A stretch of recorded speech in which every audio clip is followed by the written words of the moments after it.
was not there, but Democratic leaders making it official in this letter to their colleagues saying, quote, it is now the responsibility of the GOP members to end the House Republican civil war.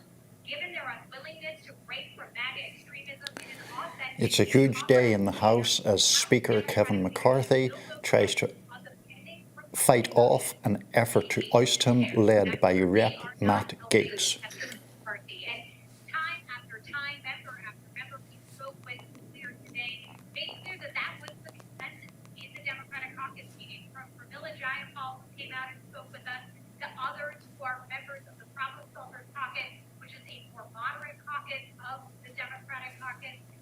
Very clear that they have a problem with Kevin McCarthy, and it isn't a problem that just happened today. It is not. Ash, lay down. Lay down. Lay down. Lay down. Sit.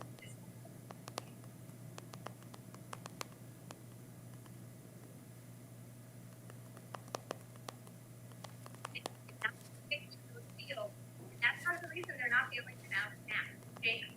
All right, Lauren, thank you so much. Everyone stand by. President Biden are closely monitoring past events unfolding on Capitol Hill. We're live at the White House. Next, we're going to squeeze in a quick break with your. This is spring semester at Fairfield's Assumed Unified. This was McCarthy. There's going to be a vote series coming up here starting around 1:30, and that's why we might see Speaker McCarthy come by to try to grab him.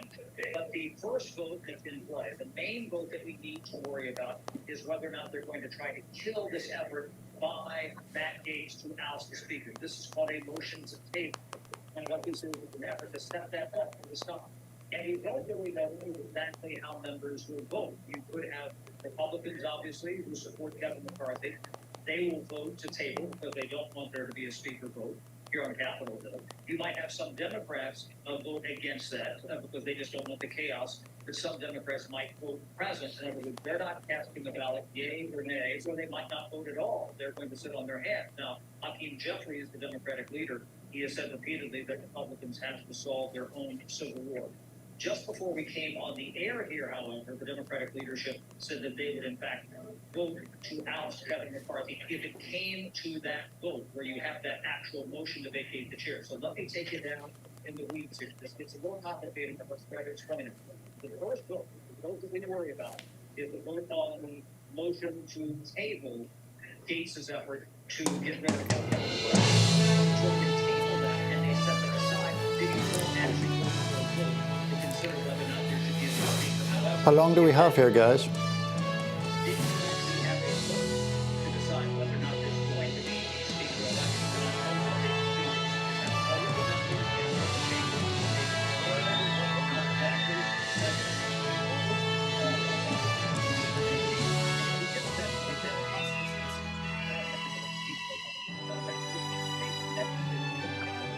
What they can do is have all of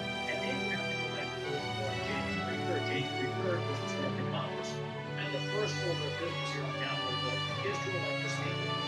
The House cannot do anything on the floor unless it has a speaker.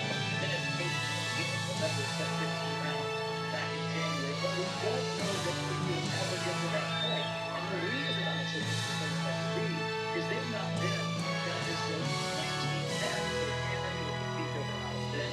He offered his own vote to vacate, which was the president of the this is the thing. He dared people to not vote against him. Let's see how this goes. Then he has to prevail. He prevailed with the minority party. You see if Kevin McCarthy is able to prevail today for some assistance by Democrats, even though the Democratic leadership has said they would not support the McCarthy. The remaining electronic vote will be conducted as a 5-minute vote.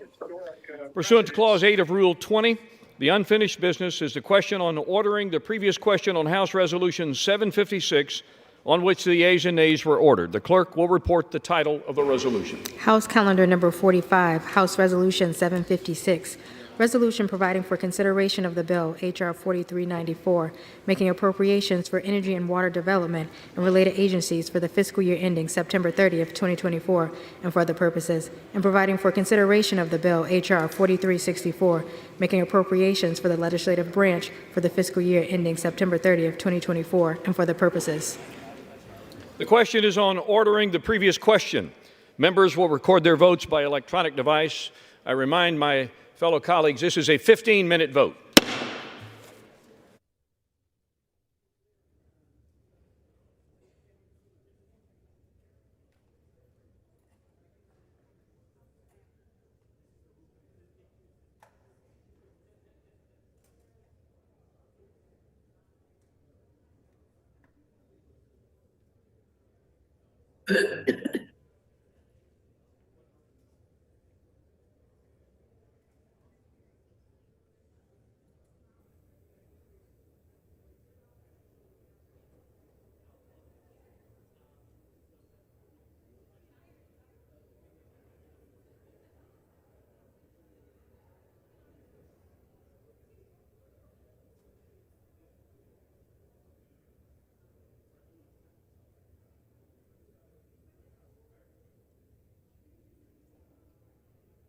He offered his own motion to vacate because there are a number of members who were not pleased with his speakership, and he dared people and said, "Do you want to vote against me? Let's see how this goes." And he actually Typically, these things take years. The Office of Ledger Affairs at the Department of Justice will track their fees. There'll be all kinds of conditions. Yet, watching Merrick Garland testify. After what happened with Henry Clay last night, getting carjacked program. Gary, great to have you there in Delaware. Thanks for joining us. Following breaking news happened on Capitol Hill, where we are awaiting a vote on a motion to vacate the Speaker McCarthy's job, up in the air in the next couple of minutes here.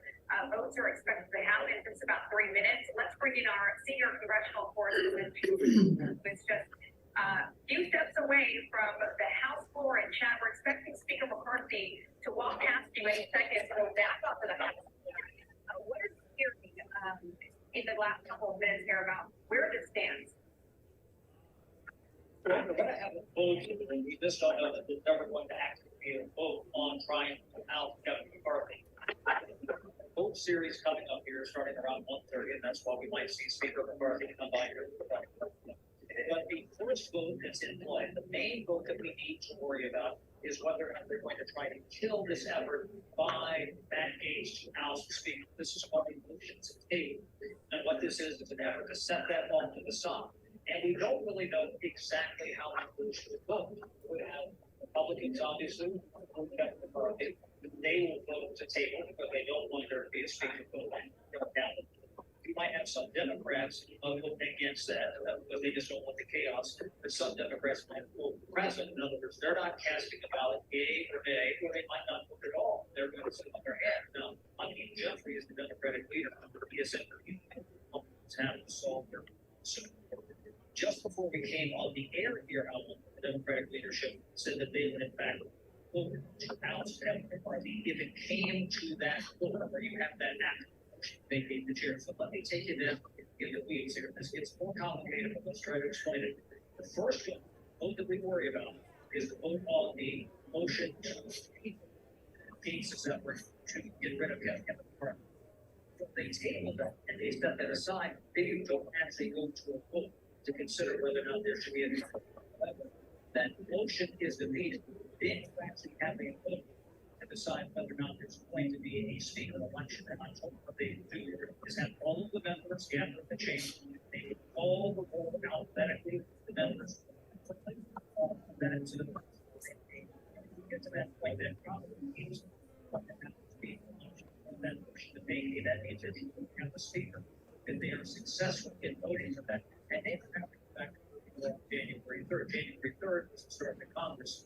And the first order of business here on Capitol Hill is to elect the Speaker of the House. The House cannot do anything on the floor unless it has a Speaker. And then it's Katie bar the door. Remember, it took 15 rounds back in January, but we don't know that it will ever get to that point. And the reason this is so hard to read, is they've not been down this road since 1910. Joe Cannon was the Speaker of the House then.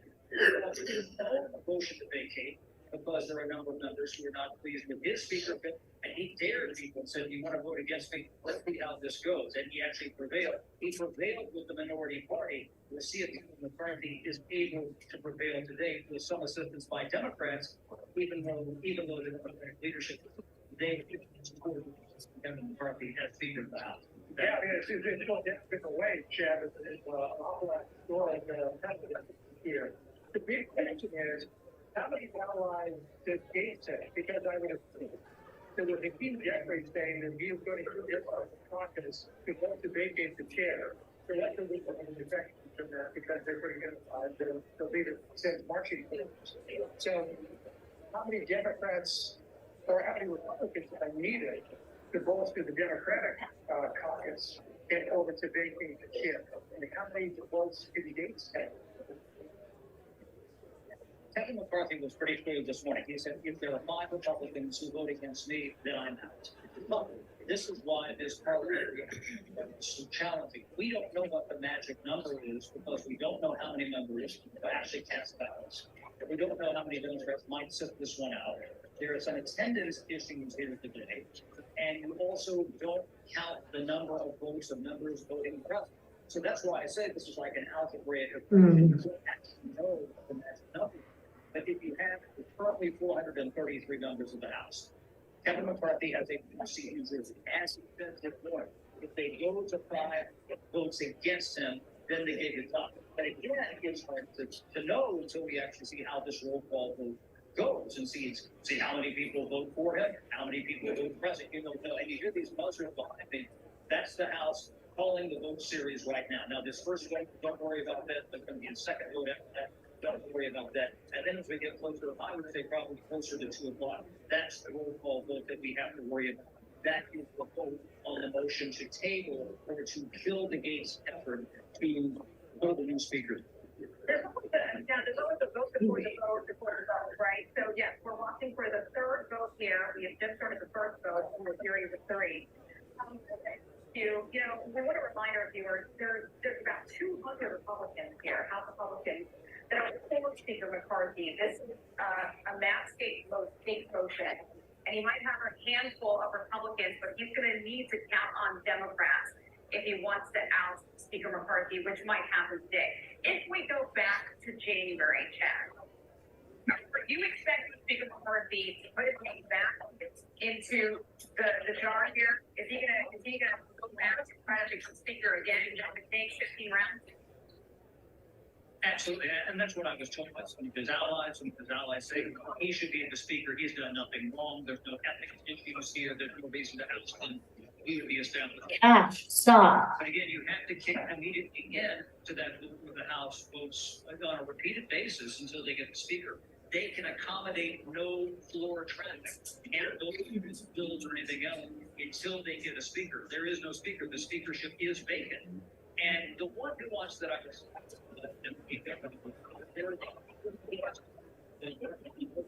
Hey, stop. after 9/11, that rather than having the clerk of the House preside over that speaker vote, if it comes to that, you would have a speaker. There's a secret list of the main issues like terrorism, that whatever it is, we ask the fellows who preside over that speaker vote. But again, for separate we would expect Speaker McCarthy to try to the speakership, even if it's repeated votes. He's like the racing foreman Del Mar. You can't tell him what. Chad, thank you so much. Appreciate it. Stand by. Very important thing. Let's bring back our panel. William Senior Reynolds from Washington, Bedford, Executive Editor of the Common Sense Society. All right, here's your chance to go back in time and actually look across the aisle here. Do the math. How many votes does Gaetz have? Because he's not really well liked. And how many Democrats do you think Jeffrey's been? So your question is about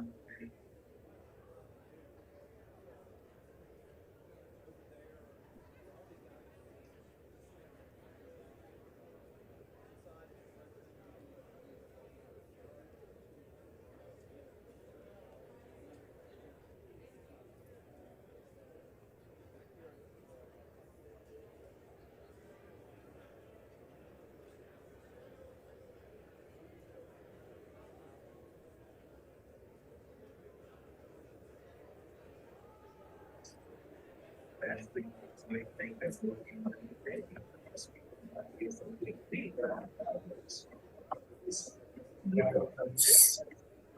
you know, and what he says the guy, he's No. he wants to become speaker, but that doesn't suggest that he thinks he's going to survive the initial.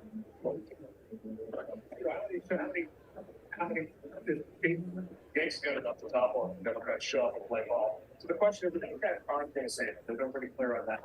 But, and I think you're right. They're united. They're disciplined. So I guess the question is, do 30 something Democrats decide to not show up for this vote? If that's the case, then it can continue. And Gaetz is right. He's not a lot. They didn't have, at least he's not popular as a team player. So he didn't have Republicans who were coming to his side because they like Gaetz. They want it, but there's enough frustration. McCarthy is unpopular enough with Republicans that he's got those votes, and McCarthy knows it. But he's a confidence man. One guy put it to me earlier today that there was a possibility that McCarthy loses this, and he's confidence. I don't think that's going to happen. You know, the key point that Chris was saying, I hope the viewers pick this up, is Democrats could simply not. And if that changes, yeah, and if they're not there, then the number needed to oust him is lowered, and he might survive on that basis. Yeah, it sounds like Peter Jeffries is very clear what he thinks we're trying to do, and it's spelled a lot of trouble for Speaker McCarthy. Can we just back up a little bit here and just look at this broadly while everything starts to happen behind us? What does this say about where the GOP is right now, and how much free ammo is this giving the White House and Democrats to be able to say, look, this is the dysfunction. This is the chaos that they bring every single day. So true, guys. Next year, when elections come around. I mean, Republican leadership has been kind of absent at the wheel, even for this spending fight. McCarthy's team was in there at the end. If you go to the Senate, Senator Rick Scott kind of led the GOP in those negotiations at the end. McConnell's team was sidelined. And I think Emmer's taken a lead, and that's someone who's been working really closely with Republicans on behalf of the leadership team. Moderates and like they could deal with McCarthy's push law off on them. And at certain points, McCarthy and his team weren't even included in some of the negotiations between the Main Street caucus and the House caucus that were going on over these spending bills. Both the Republicans in the Senate and the Republicans in the House feel like they don't have strong leaders. But Republicans right now are polling better than they have on, both parties are very unpopular. They're polling better than Democrats significantly on handling of the economy. For whatever reason, on handling of defense even right now. So they're going to sacrifice Cash. No. So, for those of us who are No. the architect of the Catholic and the ring of influence that Congress has here in D.C., this is all very intriguing and it's historic, and it hasn't happened in 113 years. And so it does suggest that there's chaos and craziness that's happening across the street. But does that filter down, Juan, to folks at home who are trying to make ends meet? Or they see all this as just some infighting that will get taken care of, and what they really want to see is results. Doesn't matter who's speaking. Well, they won't see results, but that's the consequence. At this moment, I think it's a lot of static. You could dismiss it. You could say, well, it's temporary. It's maybe there'll be a new speaker. I would doubt it'll be a Democrat, by the way. If something would have to work out, Republicans remain in the majority, however slim it might be. But for most of Americans, I think the bigger complaint would be, why isn't government functioning? Why isn't this working? It does open the door for Democrats in the White House and in Congress to say, this is a clown show. What is going on here? Stop it. You look at what happened last week. I mean, it's an impeachment with no evidence. What is that? What's going on here? Chris? I think there's plenty of evidence on that, but the 24-hour news cycle, it's so fast. Things are moving so quickly that shutdowns used to make a huge difference. They had a huge difference during the Obamacare shutdowns. It was felt across the country.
Will you come get the dogs, please, real quickly out of the office?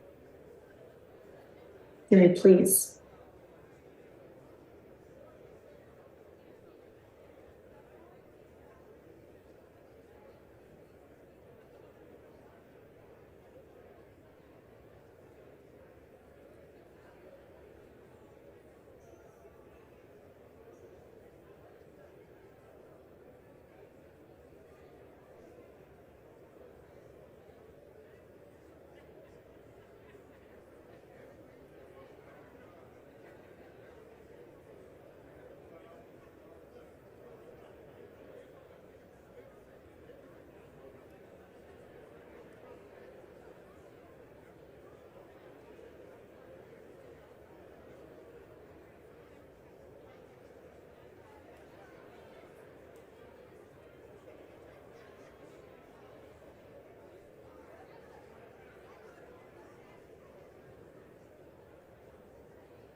On this vote, the yeas are 218, the nays are 207.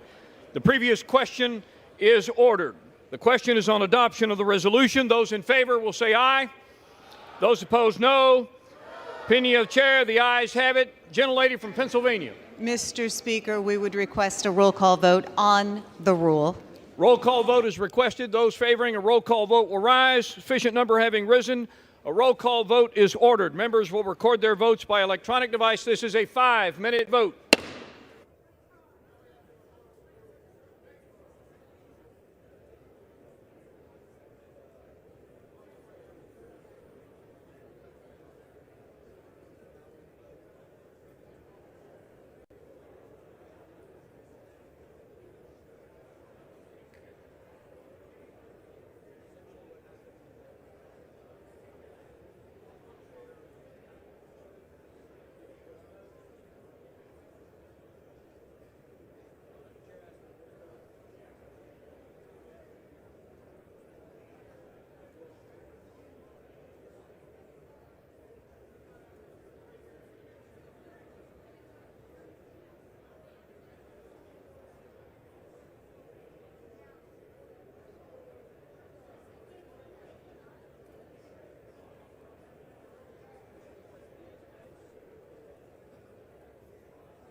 Hi, I'm Niall Stanage, and you're very welcome to the Hill's coverage of a dramatic day in Congress. We're looking now at pictures of the floor of the House of Representatives.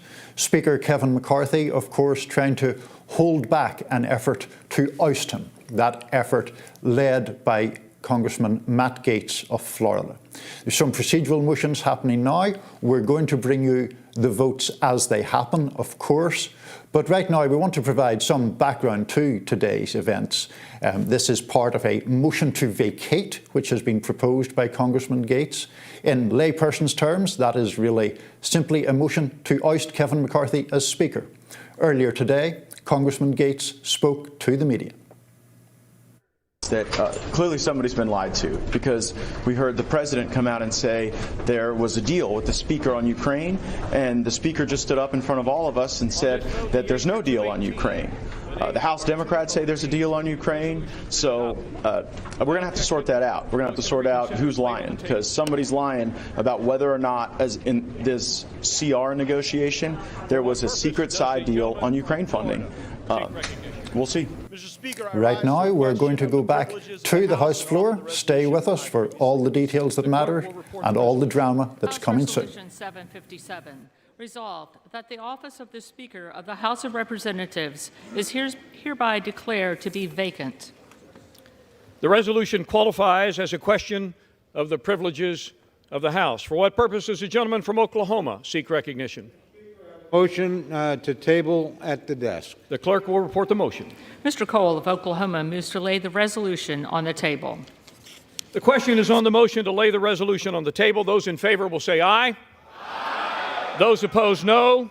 No. In the opinion of the chair, the ayes have it. Gentlelady from Pennsylvania. Yes, we would request the yeas and nays on this vote. The yeas and nays are requested. Those favoring a vote by the yeas and nays will rise. Sufficient number having risen, the yeas and nays are ordered. Members will record their votes by electronic device. This is a 15-minute vote.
On this vote, the yeas are 208, the nays are 218.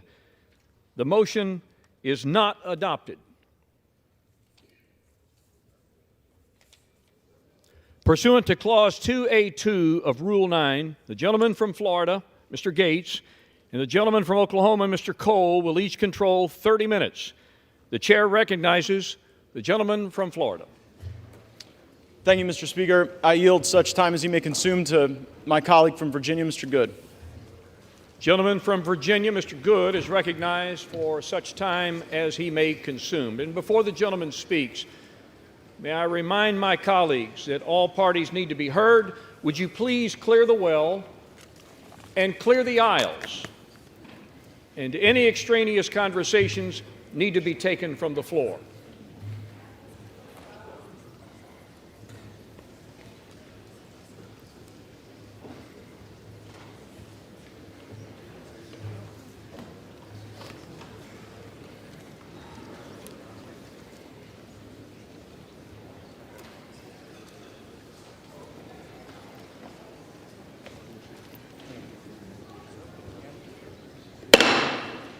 Gentleman from Virginia is recognized. Thank you, Mr. Speaker. Like so many others, I deeply regret that we are here in what was a totally avoidable situation. I must take you back to January, however, which for many of us was about not repeating the failures of the past and letting Republican voters across the country down once again, when in the past, for many years, when Republicans have had majorities in this chamber, we have passed our major spending bills predominantly with Democrat votes, something the other side of the House has never and would never do with majority control. Back in January, I expressed my concern that the previous 2 years, during my first term here in this House, we had not used every tool at our disposal to fight against the harmful, radical Democrat agenda that is destroying the country, bankrupting the country, and under which the American people are suffering. But most in here wouldn't know that I helped persuade my 5 colleagues who comprised the remaining resistance in the wee morning hours of January 7 to switch our votes to present to let Mr. McCarthy become Speaker. And I went to him on this very floor to tell him that he was finally going to become Speaker on the next vote. In that moment, it was clear to me that I or we could have asked for anything in exchange for switching our votes to present, but I and we asked for nothing. The very next week, I requested and had a meeting with Speaker McCarthy to tell him he had my full support and that I wanted him to be successful because the country needed him to be successful. In the ensuing months, I helped him narrowly pass the Parents' Bill of Rights and the Limit, Save, Grow bill. I think both of those by just 1 or 2 votes, helping persuade some of my most conservative colleagues to come along despite some of the concerns they had with those bills. And we remained united as a conference through the Limit, Save, Grow vote as we passed a bill that was cutting spending to pre-COVID levels for non-defense discretionary spending, or just over $100 billion, historic spending cuts, as the Speaker had committed to do in January, and it also included a host of other conservative fiscal reforms.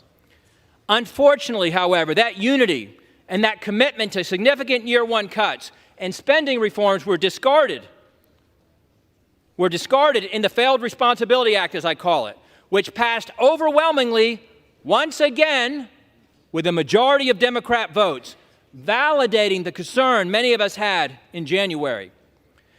Many of us had begged the Speaker, pleaded with the Speaker repeatedly to utilize the debt ceiling to leverage spending cuts and reforms. But instead, he negotiated an unlimited increase to the debt ceiling through January of 25, as much as we can come together and gleefully spend through January of 25 with no significant wins for the American people in that FRA, or Failed Responsibility Act. But the Speaker then said that we would use appropriations. We would use appropriations to bring the fight and finally reduce our spending. He said the levels of the FRA were the ceiling and not the floor, and recommitted multiple times to go back to the $1.471 trillion that was the Limit, Save, Grow levels, radically, historically, saving $100 billion and lowering the deficit this year under Republican majority from $2.2 trillion to $2.1 trillion. That's what we were asking the Republican House to do, to go to $2.1 trillion. Meanwhile, the Speaker had committed to bring a balanced budget vote to this floor, something that still has not happened, despite the work that's been done in our Budget Committee to mark it up and have it ready to come to the floor. He also promised that we would bring all 12 appropriation bills well before the September 30 fiscal deadline. We did not. We simply, as Republicans, needed the Speaker to cast the vision, request the support of the entire conference, all of whom voted for the limit, save, grow levels, except for 4 who wanted to go even further, to lead us in joining him, sticking with him, supporting him, and sending the most conservative spending bills with the most conservative cuts possible to the Senate as the best starting position for negotiations with the Senate. Many of us begged and pleaded with the Speaker to do that over the past 5 months. When the Speaker failed us to pass our spending bills, bringing only 1 of 12 to the floor before the August district work period, members began to negotiate amongst themselves without the Speaker to find compromise. I was among those who reluctantly agreed last month to split the difference between failed responsibilities 1.586 and the limit, save, grow 1.471. I reluctantly agreed to do that, to go to 1.526 in order to pass our bills on to the Senate. We then essentially forced the Speaker, with the pressure of the calendar, the debt ceiling, or excuse me, the shutdown threat of the calendar, to bring those 4 bills to the floor last week, all of which I voted for, despite some of them not cutting to the levels we'd agreed to and other concerns I had with the bills. I reluctantly voted for the 30-day conditional CR, or continuing resolution, because it cut an additional $10 billion in the month of October, going back to the pre-COVID 1.471 levels for defense, non-defense discretionary, 30%, and it had border security. I voted for that.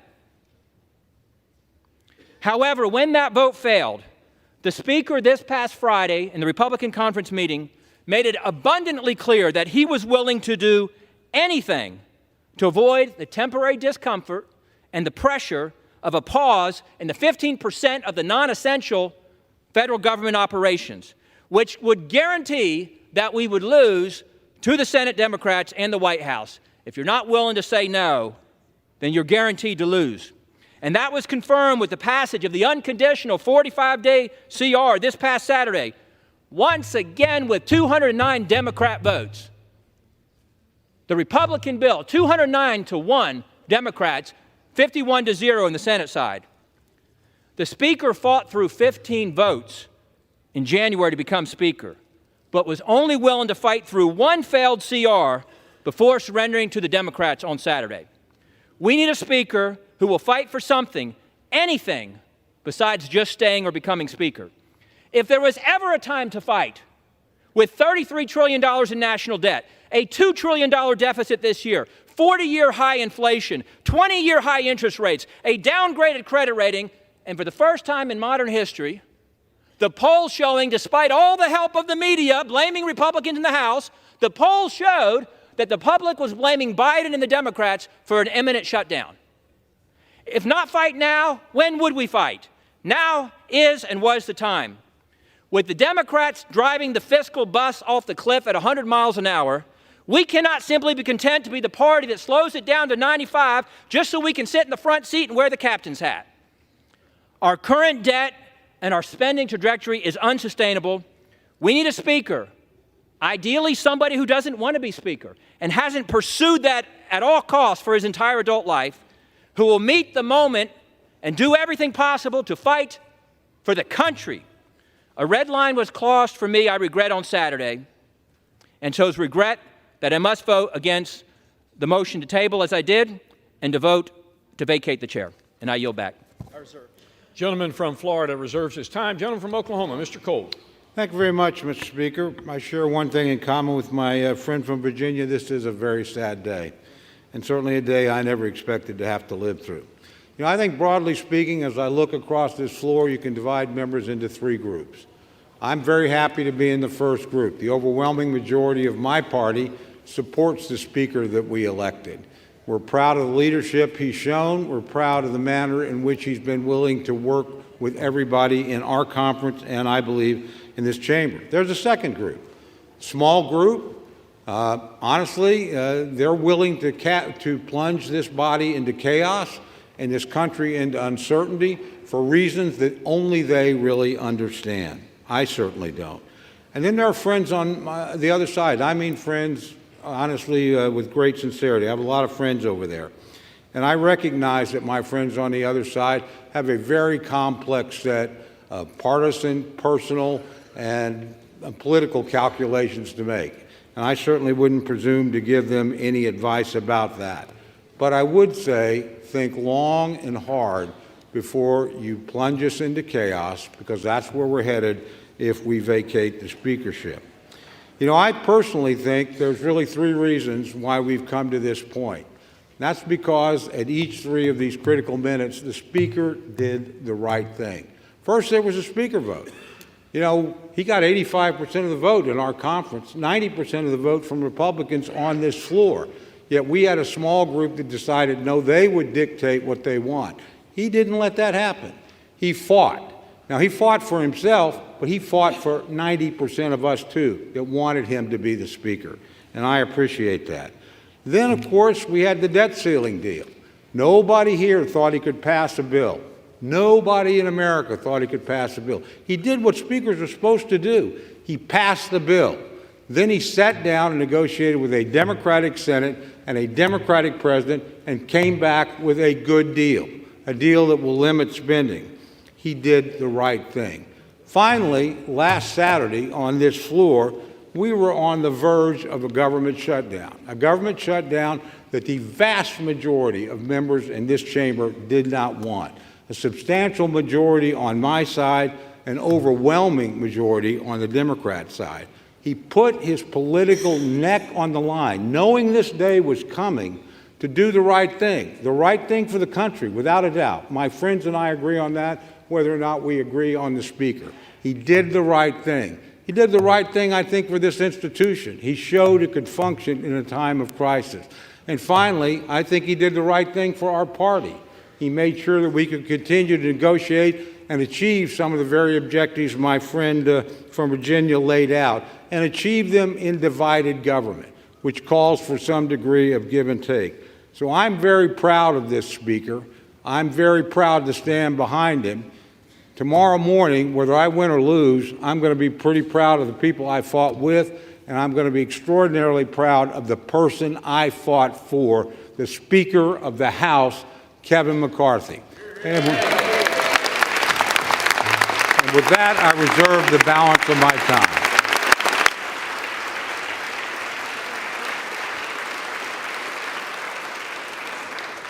Gentleman from Oklahoma's time is reserved. Gentleman from Florida. Mr. Speaker, my friend from Oklahoma says that my colleagues and I who don't support Kevin McCarthy would plunge the House and the country into chaos. Chaos is Speaker McCarthy. Chaos is somebody who we cannot trust with their word. The one thing that the White House, House Democrats, and many of us on the conservative side of the Republican caucus would argue is that the thing we have in common, Kevin McCarthy said something to all of us at one point or another that he didn't really mean and never intended to live up to. I don't think voting against Kevin McCarthy is chaos. I think $33 trillion in debt is chaos. I think that facing a $2.2 trillion annual deficit is chaos. I think that not passing single subject spending bills is chaos. I think the fact that we have been governed in this country since the mid-90s by continuing resolution and omnibus is chaos. And the way to liberate ourselves from that is a series of reforms to this body that I would hope would outlast Speaker McCarthy's time here, would outlast my time here, and would outlast either of our majorities. Reforms that I have heard some of the most conservative members of this body fight for, and some of the reforms that we've been battling for that I've even heard those in the Democrat caucus say would be worthy and helpful to the House, like open amendments, like understanding what the budget is. We have been out of compliance with budget laws for most of my life, most of many of your lives. And by the way, if we did those things, if we had single subject bills, if we had an understanding on the top line, if we had open amendments, if we had trust and honesty and understanding, there would be times when my conservative colleagues and I would lose, might be a few times when we'd win. There'd be times that we would form partnerships that might otherwise not be really predictable in the American body politic, but the American people would see us legislating. These last few days, we've suspended the momentum that we had established the week earlier, where we were bringing bills to the floor, voting on them, staying late at night, working hard. That's what the American people expect. It's something Speaker McCarthy hasn't delivered, and that's why I've moved to vacate the chair. I reserve. Gentleman's time is reserved. Gentleman from Oklahoma, Mr. Cole. Thank you very much, Mr. Speaker. I yield 2 minutes to my very good friend, Mr. Emmer from Minnesota. Gentleman from Minnesota, Mr. Emmer, is recognized for 2 minutes. Thank you. Kevin McCarthy has earned this. Under Speaker McCarthy's leadership, our House Republican majority has actually defied all odds and overperformed expectations again and again and again. It all started with the Speaker's race, when our Speaker, Kevin McCarthy, showed the American people how he would never give up. It carried over into the Speaker spearheading a rules package to create the most transparent, member-driven legislative process that I've ever seen since I've been here. And since then, Speaker McCarthy's Republican majority has been successful in bringing common sense back to our nation's capital by passing legislation to affirm a parent's right to be involved in their child's education, bolster American energy production, fully fund veterans' care and benefits, fight back against the regulatory state, and continue delivering on our promise to rein in Democrats' reckless spending by passing fiscally responsible appropriations bills. We've also achieved historic conservative wins, like passing the strongest border security legislation in history, passing the first Republican-only NDAA in history, and passing the first Republican-only state and foreign operations appropriations bill. So many Americans are better off because of Kevin McCarthy's leadership. American families, job creators, entrepreneurs, service members, law enforcement officers, and the list goes on and on. These are just a few of our House Republican majority successes. But make no mistake, we need Kevin McCarthy to remain Speaker if we're going to stay focused on our mission of delivering common sense wins for the American people. We've shown Americans what success looks like when we come together as a team. Now it's time for us to stand together stronger than ever so we can get back to the work our majority was elected to do. I'm proud to support the Speaker as we continue championing conservative priorities that will put our country on a better path. Thank you, Speaker McCarthy. Gentleman from Florida. I yield back.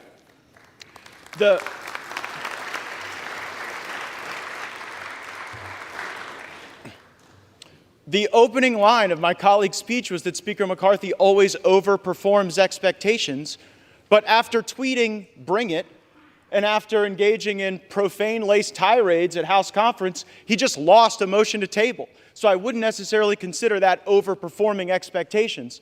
And time and again, I've heard my colleagues say that, well, he deserves it because he went through a tough speaker contest.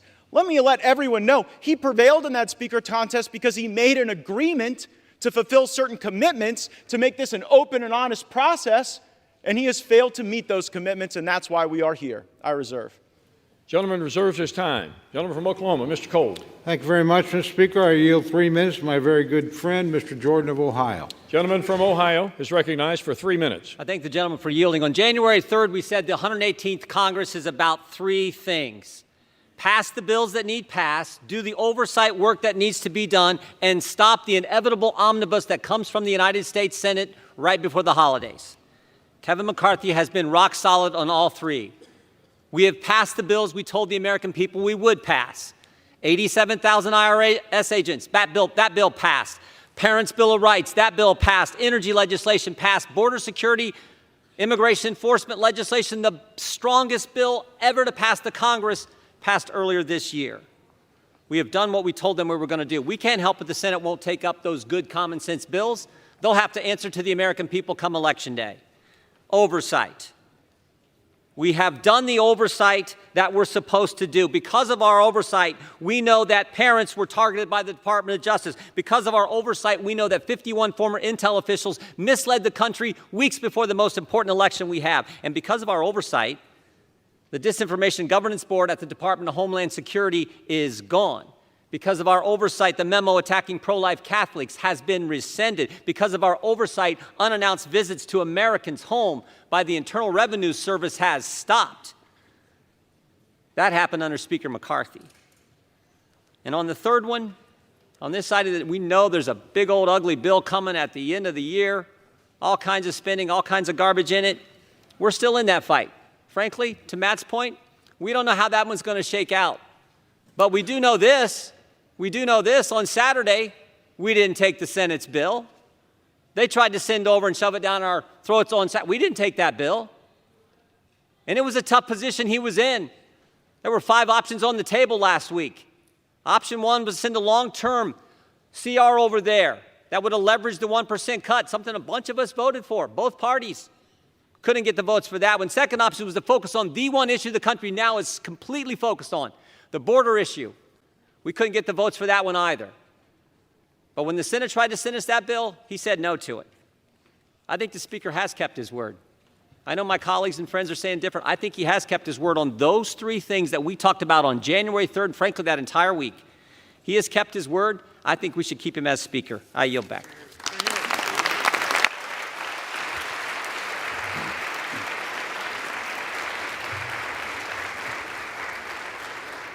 Gentleman from Florida is recognized. Yeah, the problem with my friend from Ohio's argument is that many of the bills he referenced as having passed are not law. We are on a fast track to an omnibus bill, and it is difficult to champion oversight when House Republicans haven't even sent a subpoena to Hunter Biden. So it's hard to make the argument that oversight is the reason to continue when it sort of looks like failure theater. I yield such time as he may consume to my colleague from Arizona, Mr. Biggs. Gentleman from Arizona is recognized. How much time? What he consumes. So much as he may consume. Thank you, Mr. Speaker. This is a serious time. And my mind immediately goes to the young deputy from Cochise County who 2 nights ago, while trying to apprehend a runaway vehicle smuggling humans across the border, suffered major injuries, transported to Pima County, where he's in a Tucson hospital fighting for his life. I'm talking about a border that remains wide open, where drugs come through the Tucson sector, the most gotaways known and unknown of any sector along the border. Terrorists coming in. People conducting criminal conduct coming in, criminal gang members, human smugglers, sex traffickers. They're coming across our border to the tune of hundreds of thousands every month. Now, I appreciate my colleagues and their position, but I would suggest something. I don't think you can just skip to last weekend and say, oh my goodness, a CR came out last weekend on Saturday. I think we need to go back to January. I'll say this. This body came together on the Republican side, and we passed a good border security piece of legislation, H.R. 2. That's good. And then last week we passed the DHS bill and the DOD bills, which had funding for our CBP, ICE, military leaders, military men and women. But why were we successful in doing that? What happened to motivate us to get there? Well, for one thing, we didn't bother to pass the 12 appropriations bills as required under the Budget Control and Impounds Law of 1974. We didn't do it. And you know how many times that's not been done? 25 years in a row. And you know how many CRs this body has passed in that same period of time? 130. You know what that gets you? A $2 trillion plus structural deficit like we had in fiscal year 23. You know what that leads you to? A $33 trillion national debt, which is where we sit today. Leads you to somewhere north of $700 billion in interest payments. And you know why that happened? Because this body is entrenched in a suboptimal path and refuses to leave it. Refuses to leave that path. You cannot change if you're unwilling to change. We had every opportunity to change. We were promised change. We were promised we were going to go ahead and we were going to get those 12 bills done. And if we got those 12 bills done, do you know why you do 12 bills? Because it allows you to reduce spending, get rid of wasteful, duplicative programs. It allows you to set an agenda to restore fiscal sanity. We chose to not do it again. We were promised we'd do it. That's why at the end, some people said, we'll vote present. We'll go ahead. We're going to put our trust in Mr. McCarthy to become the Speaker. That didn't happen. I suspected that would be the case. That was my struggle. That was my struggle last November and December. I iterated it to this body, our conference anyway.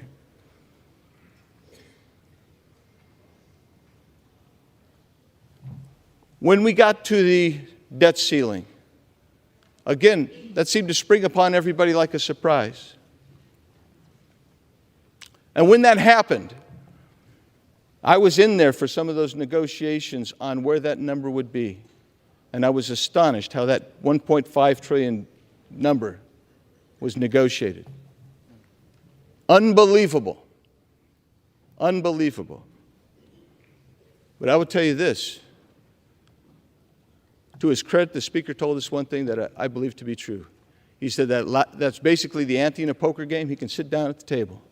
And I told my colleagues who supported that $1.5 trillion in 8 months, that you're willing to raise the debt ceiling, that's the opening marker.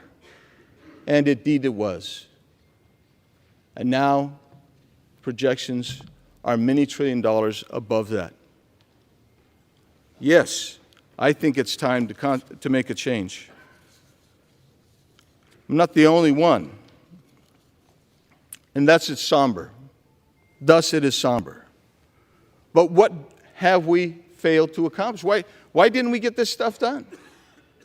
When we're campaigning, we're talking about an extension of the debt ceiling to January of 2025.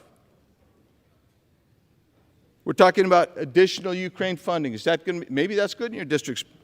Maybe it's not. But that money's not offset. We're not paying for it. We haven't designated how we're going to pay for that. The same with the disaster package.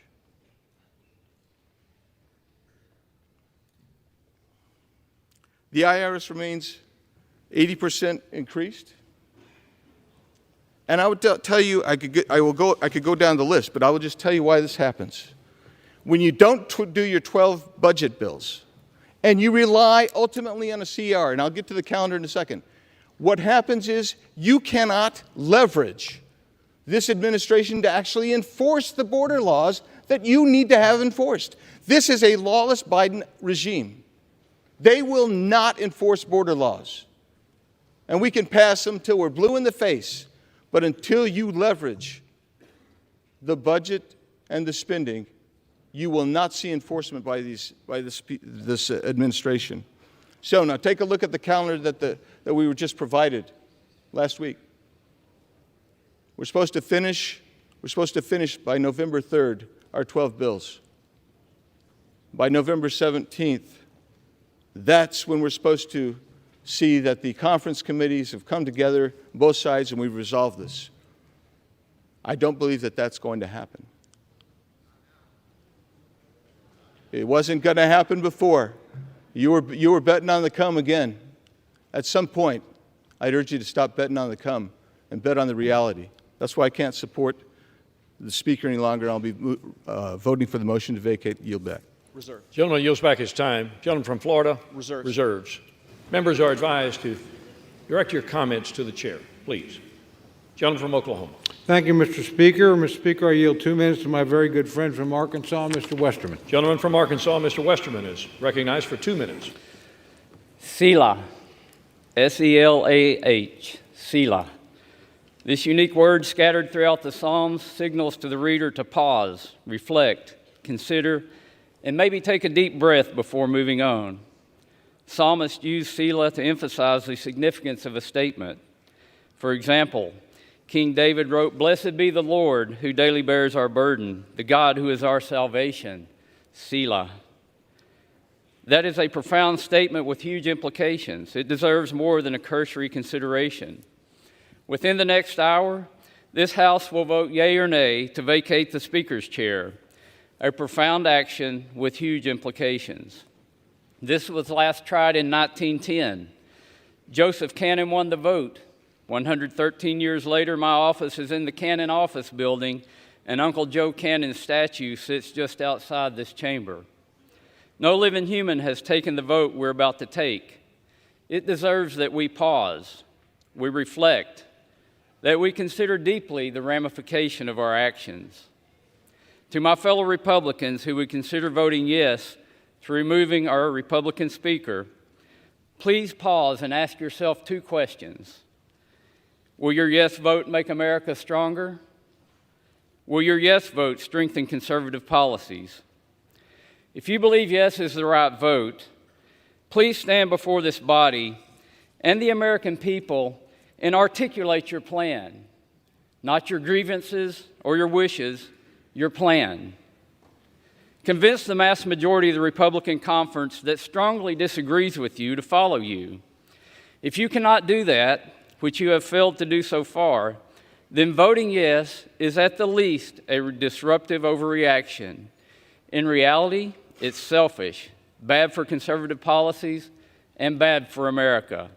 That's why I strongly support Speaker Kevin McCarthy, and why, without hesitation or reservation, I will vote no on this disastrous resolution. I yield back.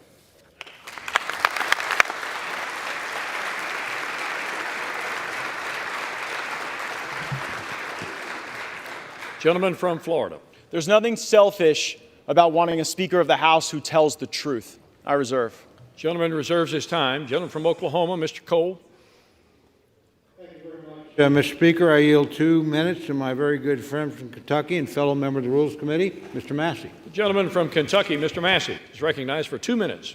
Mr. Speaker, as the only still serving co-author and co-sponsor of the motion to vacate Speaker Boehner, I can tell you this motion to vacate is a terrible idea. As the only member who's serving here who took every chance to vote against Speaker Boehner and to vote against Speaker Ryan, I can tell you that this chamber has been run better, more conservatively, and more transparently under Mr. McCarthy than any other speaker that I have served under. As a member of the Rules Committee, one of three conservatives who were placed there out of trust, the Speaker gave us a blocking position by putting 3 of us on there to keep an eye on the Rules Committee to make sure the process was fair and even. I can tell you it's been fair and even. None of us are voting against the Speaker today. Regular order is at odds with predetermined outcomes. Yet the Speaker is being accused of not holding to regular order and predetermined outcomes at the same time. It is not possible. You cannot be for both at the same time. I was a party to the January agreement, and I can tell you that there were promises in there, but there was never a promise for an outcome. There was never a promise that you could force Joe Biden to sign something. There was only the promise that we would try, and try we have. We have tried in the Rules Committee. We have tried on the floor. We've been trying this since the summer, and there's enough blame to go around for why we don't have 12 bills, but part of it was a relitigation of the debt limit deal. By the way, there was no promise on the debt limit deal, no conditions on that in January, 0 whatsoever. I was in the room for that. So the 12 bills were delayed over what? $100 billion. That's a lot of money. But it's nothing compared to the $2 trillion that I came here to object to when Speaker Pelosi and President Trump pushed that bill through. We've had over 500 amendments. Listen, this is a referendum on this institution. We have tried regular order. Speaker McCarthy has tried regular order. If regular order fails today, if you vacate the Speaker, nobody is going to try it again. Gentleman's time has expired. This institution will fail. Please do not vacate the Speaker.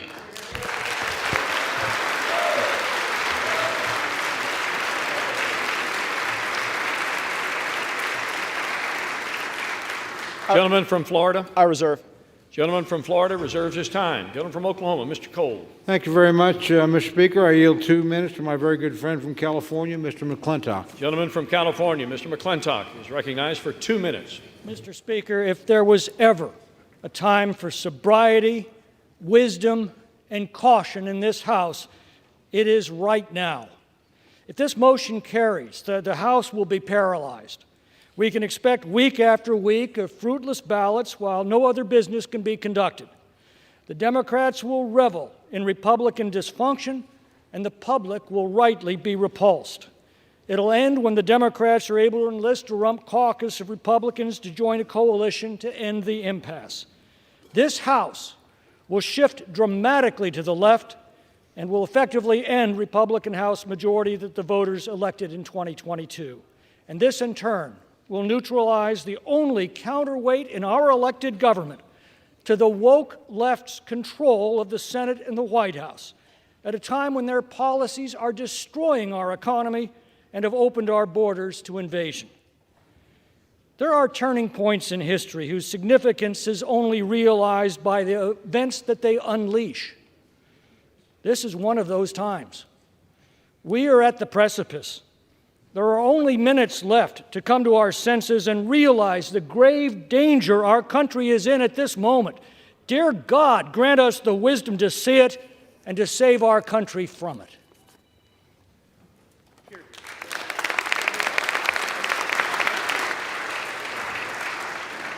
Gentleman from Florida.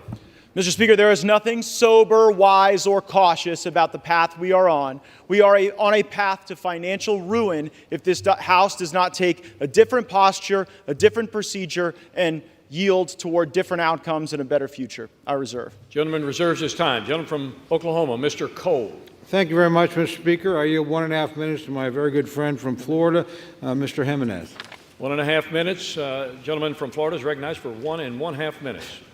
I stand before my colleagues in the nation as a proud representative of the great state of Florida. I truly am beyond blessed to represent the paradise that is Miami-Dade County and the Florida Keys, and I am beyond proud to represent my community before this Congress, to stand with a leader who has consistently demonstrated an unwavering commitment to our country and to the principles that define us as Americans, Kevin McCarthy. Today is historic for a lot of reasons. For one thing, this is the first time in over 100 years that this has been attempted. But it's also because we're part of a Congress with historically tight majorities for the Republicans in the House and the Democrats in the Senate, and we have a Democratic White House. Divided government, that's what we have. The need to negotiate, to find solutions to the issues facing this country. That's a reflection of the principles that are uniquely American, principles that make this country exceptional, and principles that allowed me, an exile who came here from Cuba, fleeing communist Cuba, to serve in this very institution. You see, I wasn't born here, and everything that I am, everything that I ever will be, is thanks to America. The best part about it is that my story, the story of the community that I'm so proud to represent, is a story of many in this body, is that we are not the exception in America, we are the rule. That's the America that Kevin McCarthy has fought for his entire career. Kevin McCarthy is a champion for the American dream, and he's proved it as our Speaker. Thomas Jefferson once said, "I predict future happiness for Americans if they can prevent the government from wasting the labors of the people under the guise of taking care of them." McCarthy. Gentleman's time has expired. Thank you. Let's keep Kevin McCarthy our Speaker. A great man, a great leader, a great Speaker. Thank you, and I yield back.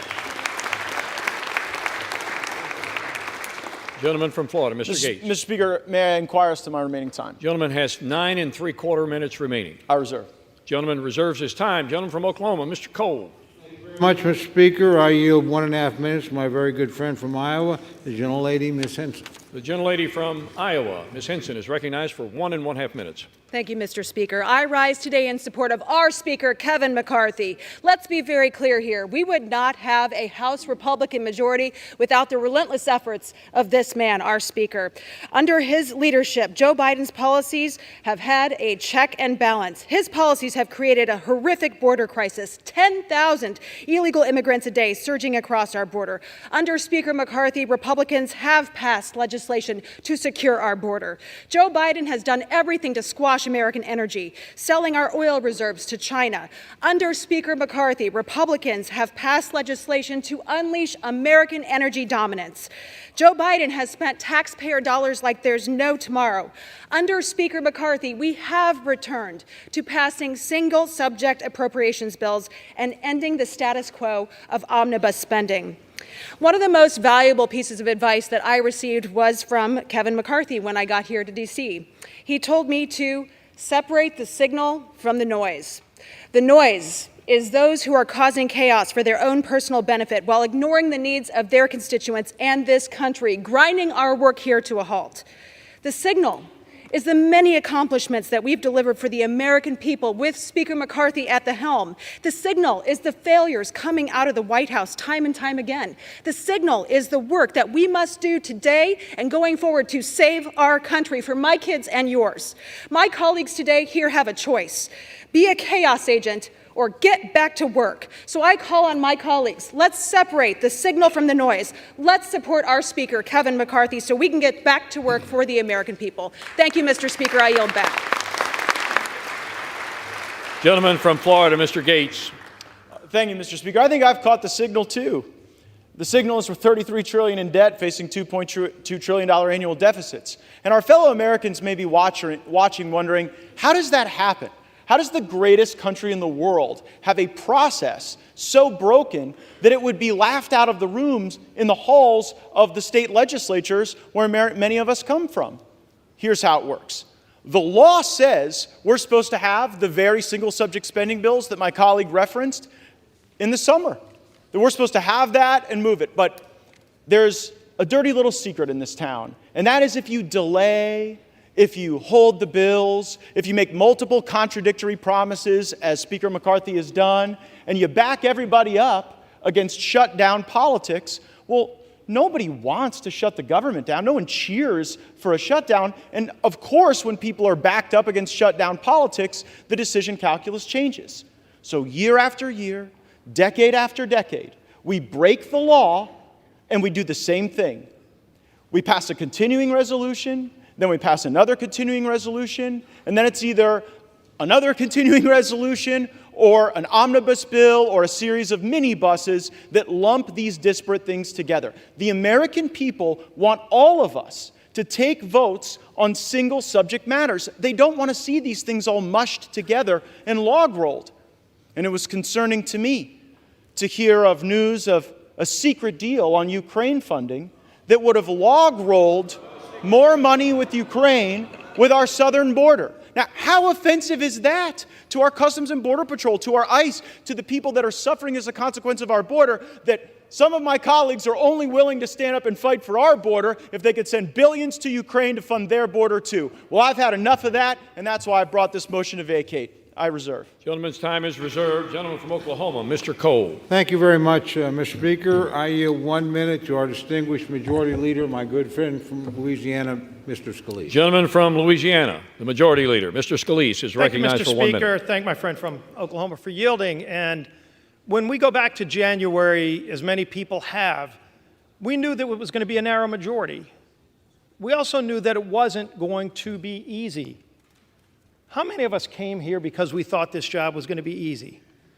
How many of us thought the task ahead of us to address the problems of this country was going to be easy?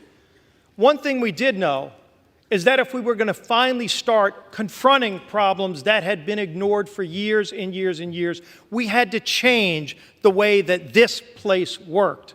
And one thing Speaker McCarthy embraced from day one is to start making those kind of changes to this institution, opening up the process, allowing members to be more engaged, having amendments come to the floor, single subject bills, doing appropriations bills. Yes, making that happen overnight is not something that happens automatically, but it started to happen, and we are now seeing the fruits of it. Just last week, we had 4 different appropriations bills on this House floor, 4 different ones. Now, those bills took weeks and weeks to finally get to the floor, going through an open committee process, hundreds of amendments, each one of them, where Republicans, Democrats could bring their ideas.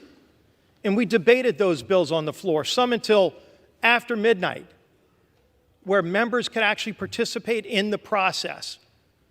This has been a broken process for a long time.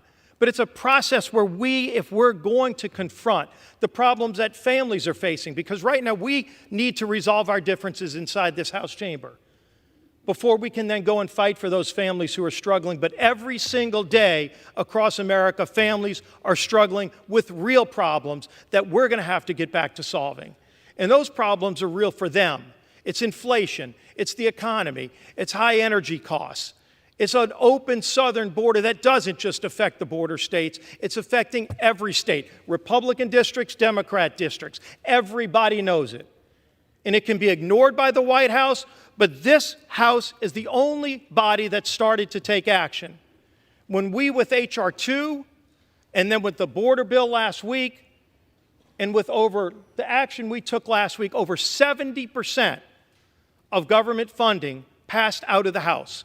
However everybody voted, Republican or Democrat, this House passed funding for over 70% of the federal government's operation, and it's sitting over in the Senate where they've passed 0. And we're going to beat up each other and talk about our internal processes, and we need to get our internal processes working better. But you know what? So does that other body over there, and so does the White House. Everybody in this town needs to be engaged in addressing these problems. But if we don't start here, and if we don't focus these next 45 days, because that's what we've got in front of us. We've got 2 bills this week. We've got 2 more appropriations bills next week. And if we're going to be confronting those, we've got to stay focused on our mission. What the other side does, let's continue to put pressure on them. But we also need to put pressure on ourselves to do our job. And Speaker McCarthy's been leading at the top of the level to make sure that we have the tools to do our jobs in a different way than the House has done it before. This House is going to have to continue to make those changes. But the American people sent us here to confront those problems. We're finally starting to. This isn't the time to slow that process down. We need to keep doing our work. We need to keep fighting for those families who are struggling. But so does the Senate, and so does the White House as well. Let's keep doing this work that we were sent here to do. I yield back.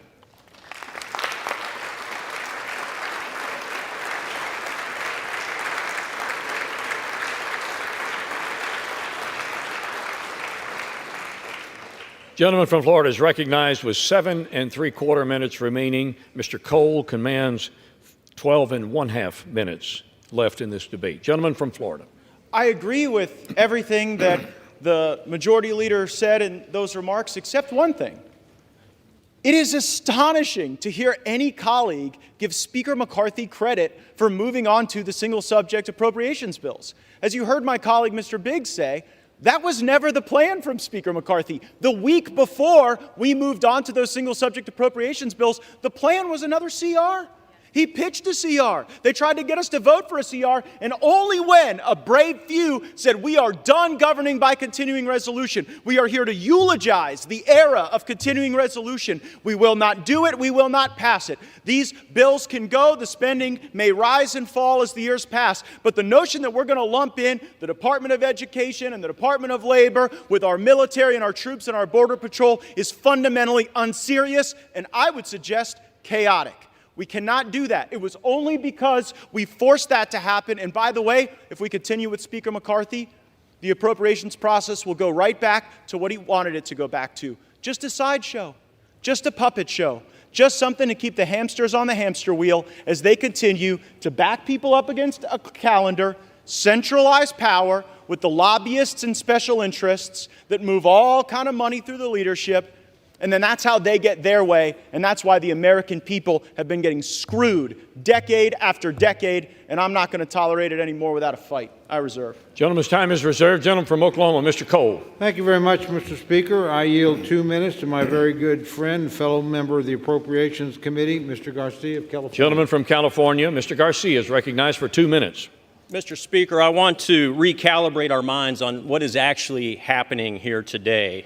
This proceeding looks important, it feels consequential, but let's look at what else is happening across America. Today, about 300 Americans will die from fentanyl poisoning. Today, about 11,000 people will illegally penetrate our borders. Today's debt is approaching $34 trillion. Today's mortgage rates just hit a 25-year high, now approaching 8%. Our energy prices are again at back-breaking highs with gas approaching $8 a gallon in my district. Today, China and the CCP grow stronger with an intent to go to war by 2027, and our military is experiencing record low retention and record low recruitment. This is the reality of today for 335 million Americans under President Joe Biden. It's a dark and scary reality. This Republican majority here today in the House is the only firewall against the damaging far-left policies of the Biden administration. The single-subject appropriation bills that we were supposed to be voting on this week will literally fight to reverse the darkness of these realities and fight inflation, cut spending, secure our border while enhancing our nation's security and investing in our soldiers at a meaningful level. But today, this body filled with people in fancy suits, led by a few Republicans who are running with scissors and supported by Democrats, who have personal issues with the Speaker, have uncertain intentions and even more uncertain goals, and they've decided to make today about drama, not about solving problems and helping our constituents, but about drama. We need to be the no-drama option for America, this party, this majority, and I fear that this self-inflicted drama of today jeopardizes our majority and by definition removes the last layer of defense protecting America from this Biden administration. Let's dispense with the drama, do our jobs, and move on with defending this beautiful country. I yield back.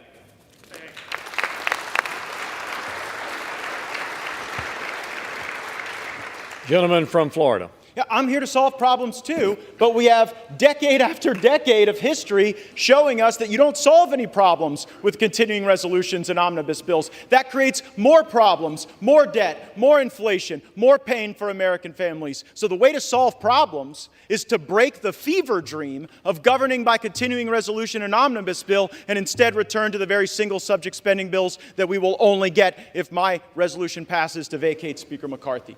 I reserve. Gentleman reserves his time. Gentleman from Oklahoma, Mr. Cole. Thank you very much, Mr. Speaker. I yield 2 minutes to my very good friend from North Carolina, Mr. McHenry. Gentleman from North Carolina, Mr. McHenry, is recognized for 2 minutes. Thank you, Mr. Speaker. Every step of the way, Speaker McCarthy has been doubted. After the first Speaker vote, he was mocked, right? And after 15, they called him Speaker. And even then, it was the media and the left that mocked him. With the narrowest Republican majority in a generation, what did we achieve? We brought the president to the table when he stubbornly said for 100 days they would not negotiate on the debt ceiling. I took him at his word. The Speaker said, no, we'll get him to the table. And sure enough, we did. The result? The most conservative spending package we've seen in generations, the largest spending cuts year over year that any Congress has passed. Conservative outcomes. So I understand your position on the left. I understand that. But my friends on the right, why? And then this past weekend, so I understand the frustration on the left at what happened on the continuing resolution. But why would we have conservatives object to that? Why will we have House members object to that? We rolled the Senate. We never roll the Senate as a House. Moreover, we never roll the Senate to get less spending, and we got it this weekend. So I understand why the left is mad. What I don't understand is why some Republicans think that that's a bad thing. The frustration for me today, I understand where the liberals are. I know you support the constitutional order, except in a moment like this when you are questioned on that. I understand that. You can't be counted on in a moment like this with the state of the speakership. But for Republicans, why will we give up a conservative working majority for better outcomes and hand the keys over to the Democrats? Why would we do that? And furthermore, with this record of success that we've seen Kevin McCarthy and a Republican majority produce in a Washington run by Democrats, we're going to throw that away, resulting in more liberal outcomes, not more conservative ones. So I understand why the left is where you are today. You don't like an effective conservative majority, and I don't blame you. But on the right, gentleman's time has expired. Gentleman from Florida. It is lovely to hear from the principal architect of Mr. McCarthy's debt limit deal, but here's the reality. The only Republicans in America who believe that the debt limit deal was conservative are in this chamber right now. Because all over America, Republicans think that when you negotiated that debt limit deal, they took your lunch money. I reserve. Gentleman reserves his time. Gentleman from Oklahoma, Mr. Cole. Thank you very much, Mr. Speaker. I yield 1.5 minutes to my very good friend from my home state, gentlelady Ms. Bice. Gentlelady from Oklahoma, Ms. Bice, is recognized for 1.5 minutes. Thank you, Mr. Speaker. I rise today in support of Speaker Kevin McCarthy. Under his leadership and a very small 5-seat majority, House Republicans have achieved, contrary to popular belief, numerous victories. We passed the Parents' Bill of Rights, the Lower Energy Costs Act to lower the cost of gasoline and restore American energy independence, the Fiscal Responsibility Act, which was one of the largest enacted cuts with enforceable spending caps in American history, and H.R. 2, the most conservative southern border security bill in history. All of this while fully funding our military and our nation's veterans. Let me be abundantly clear. Attempting to remove Speaker McCarthy will put this House in a stalemate and paralyze our ability to fight for our constituents and instead create a fight amongst one another.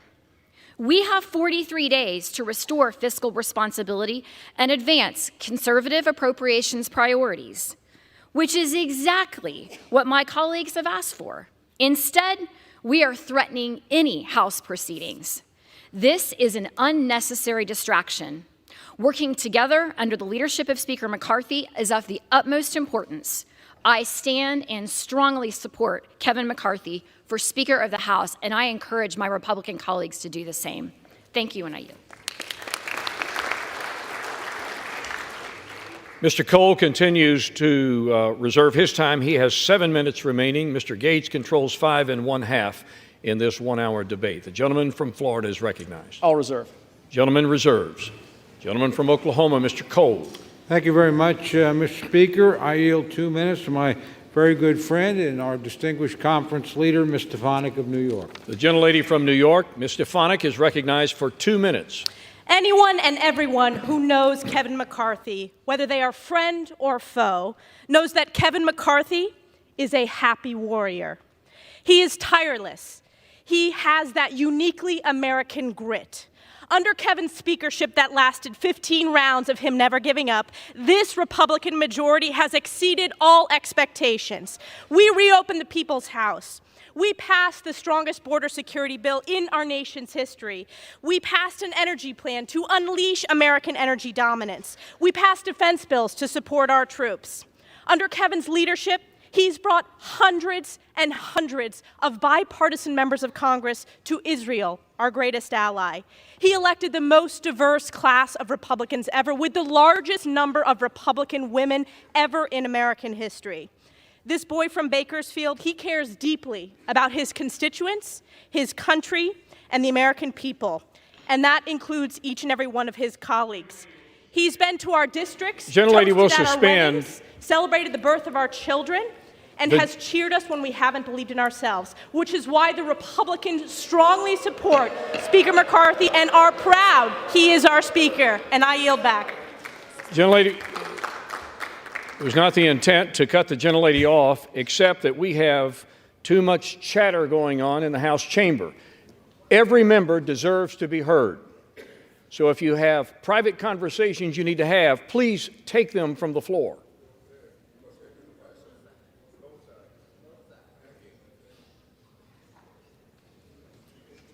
Gentlelady may continue. As I have said, the Speaker has been to our districts. He has toasted at our weddings. He has celebrated the birth of our children, mourned the loss of our loved ones. Now more than ever, the Republicans must unify. The stakes are too high. We need to save our country, which is why this conference is proud to strongly support Kevin McCarthy as Speaker of the House. I yield back. Gentleman from Florida. I would just say, if this House of Representatives has exceeded all expectations, then we definitely need higher expectations. And while it's heartwarming and kind that the Speaker calls people on their birthday and visits their district and congratulates them on their children, please know this isn't a critique of the individual, it's a critique of the job. The job hasn't been done. We've had multiple contradictory promises, and it's just quite something. For those of you keeping track at home, the last 3 speakers you've heard opposing my resolution all voted for the debt deal. So, if you believe that the debt limit deal that Speaker McCarthy brought into law was a good thing, maybe you agree with their perspective. I think the debt limit deal was a terrible deal, and that's one of the reasons. It really was the original sin of the McCarthy speakership, and it's one of the reasons I seek to vacate the chair now. I reserve. Gentleman, time is reserved. Gentleman from Oklahoma, Mr. Cole. Thank you very much, Mr. Speaker. I yield 2 minutes to my very good friend from the great state of Louisiana, Mr. Graves. Gentleman from Louisiana, Mr. Graves, is recognized for 2 minutes. Thank you, Mr. Speaker. I want to thank the gentleman from Oklahoma for yielding.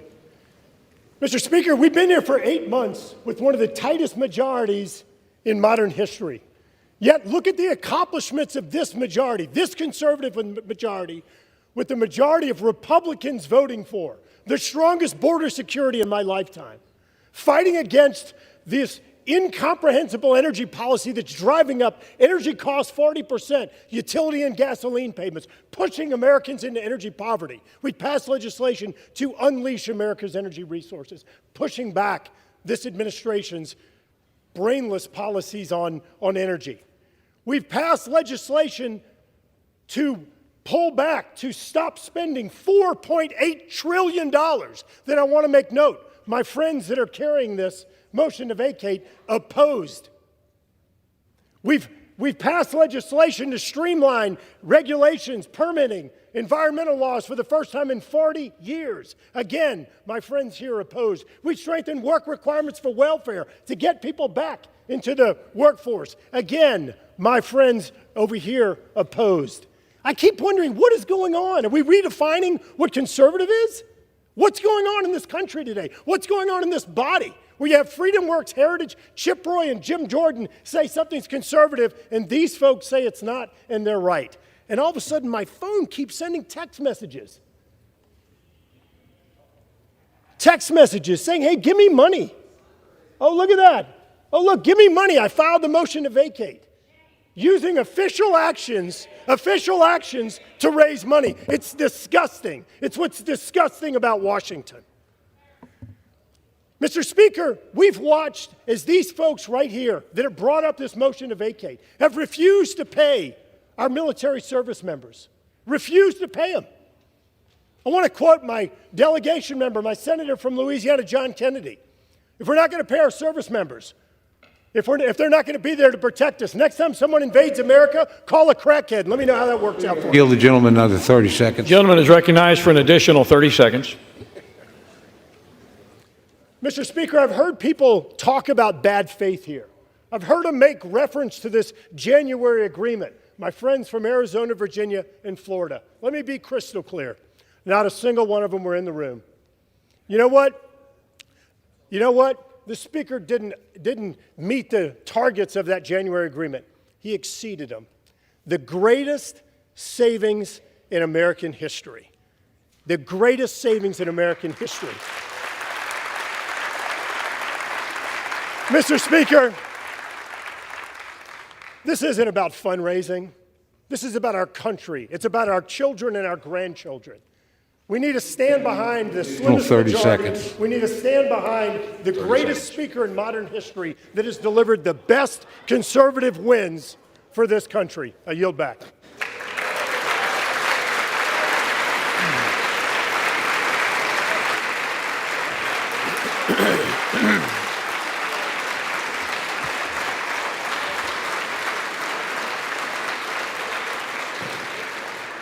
The gentleman from Florida.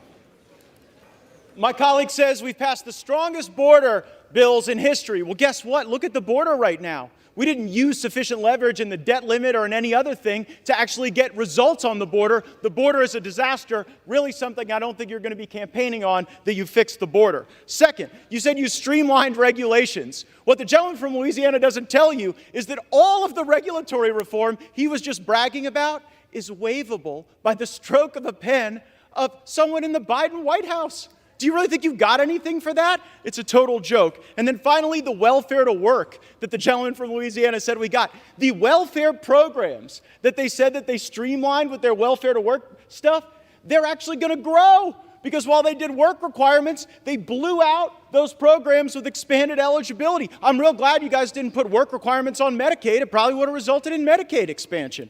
And when it comes to how those raise money, I take no lecture on asking patriotic Americans to weigh in and contribute to this fight from those who would grovel and bend knee for the lobbyists and special interests who own our leadership, who have, oh, boo all you want, who have hollowed out this town and have borrowed against the future of our future generations. I'll be happy to fund my political operation through the work of hardworking Americans, $10 and $20 and $30 at a time, and you all keep showing up at the lobbyist fundraisers and see how that goes for you. I reserve.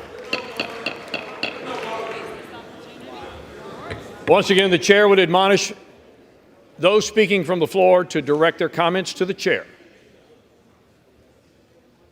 Gentleman from Oklahoma. Mr. Speaker, I would inquire as to how much time remains for each side. From Oklahoma controls 3 minutes. The gentleman from Florida has 3 minutes as well. I advise the gentleman from Florida I'm prepared to close if he is.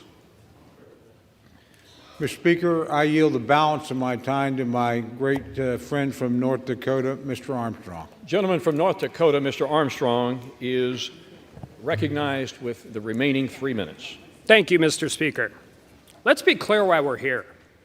Because the incentive structure in this town is completely broken. We no longer value loyalty, integrity, competence, or collaboration. Instead, we have descended to a place where clicks, TV hits, and the never-ending quest for the most mediocre taste of celebrity drives decisions and encourages juvenile behavior that is so far beneath this esteemed body. Kevin McCarthy has done more in 9 months to restore the people's house than any speaker in decades. We have done regular order. We have had open amendments. And every single member of this chamber has the right, the ability, and the opportunity to be heard on the floor. It's been messy. It's been raucous. And at times it's been chaotic. And God bless every minute of it. Because democracy is supposed to be hard. And because the alternative is a closed-door process where 2,000-page bills come out of the Speaker's office at midnight and are forced to the floor the next morning. Kevin McCarthy has broken that cycle. That alone is enough for him to remain our Speaker. But that doesn't deliver his opponents what they crave the most: attention. We shouldn't stand for it. I won't stand for it. I will stand here with our Speaker, with our leader, that the overwhelming majority of our Congress supports. And you need to look no further than where the opponents are sitting today in this chamber. They're not over here, they're over there.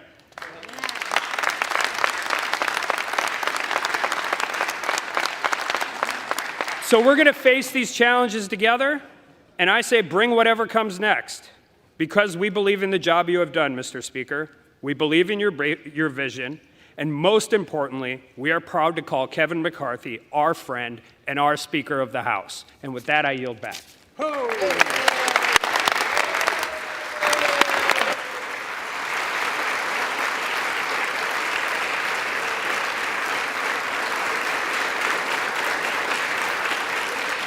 Gentleman yields back his time. The gentleman from Florida is recognized with 3 minutes remaining.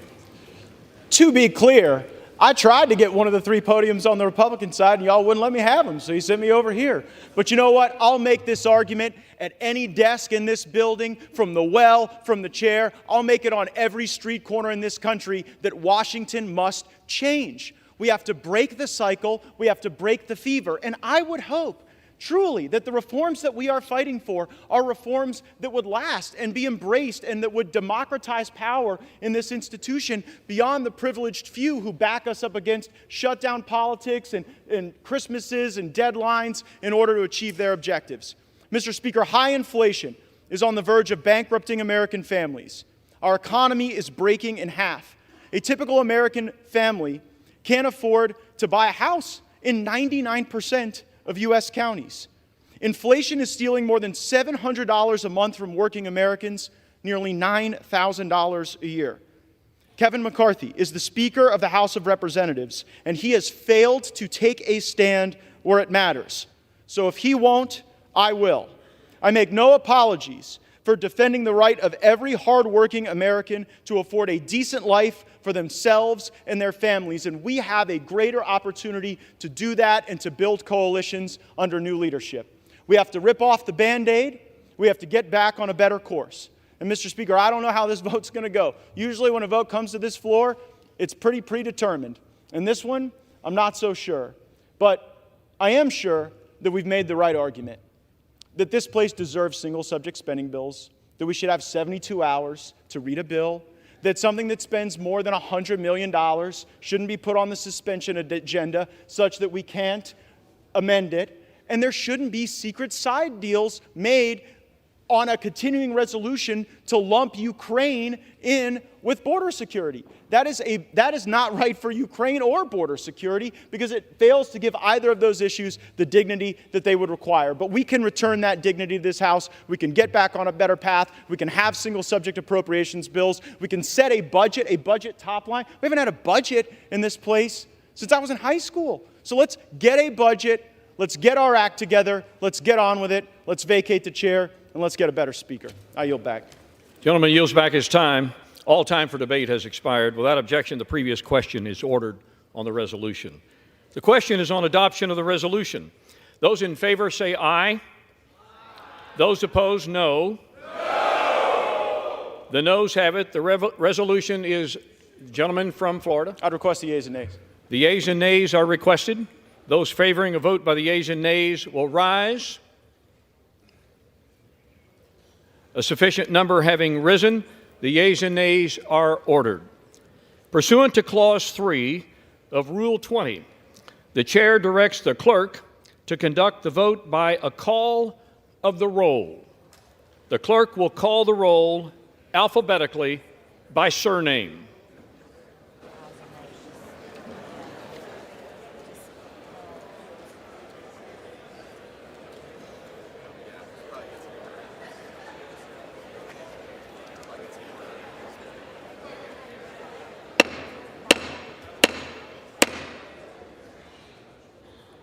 The House will be in order.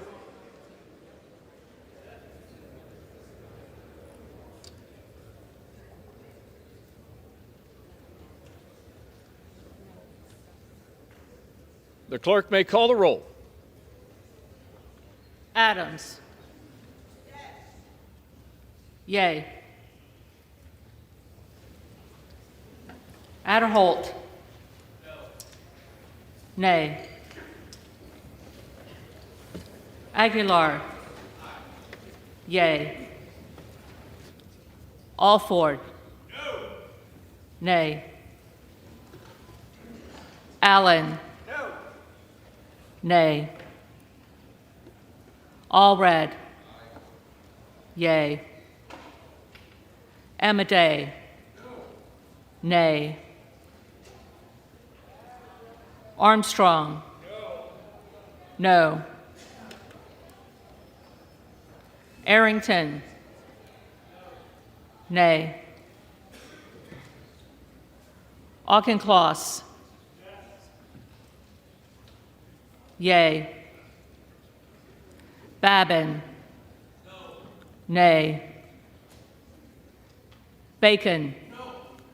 Nay. Baird. Nay. Balderson. Nay.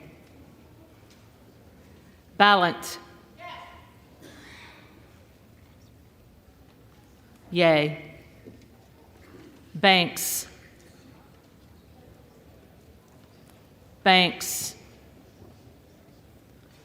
Barr. Nay.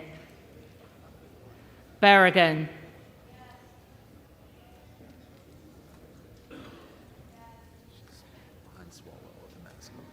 Barragan. Yay. Bean of Florida. Nay. Beatty. Yay. Bentz. Nay. Barra. Yay. Bergman. Nay. Beyer. Yay. Bice. Nay. Biggs. Yay. Bilirakis. Nay. Bishop of Georgia. Yay. Bishop of North Carolina. Yay. Nay. Blumenauer. Yay. Blunt Rochester. Yay. Boebert. Nay. Bonamici.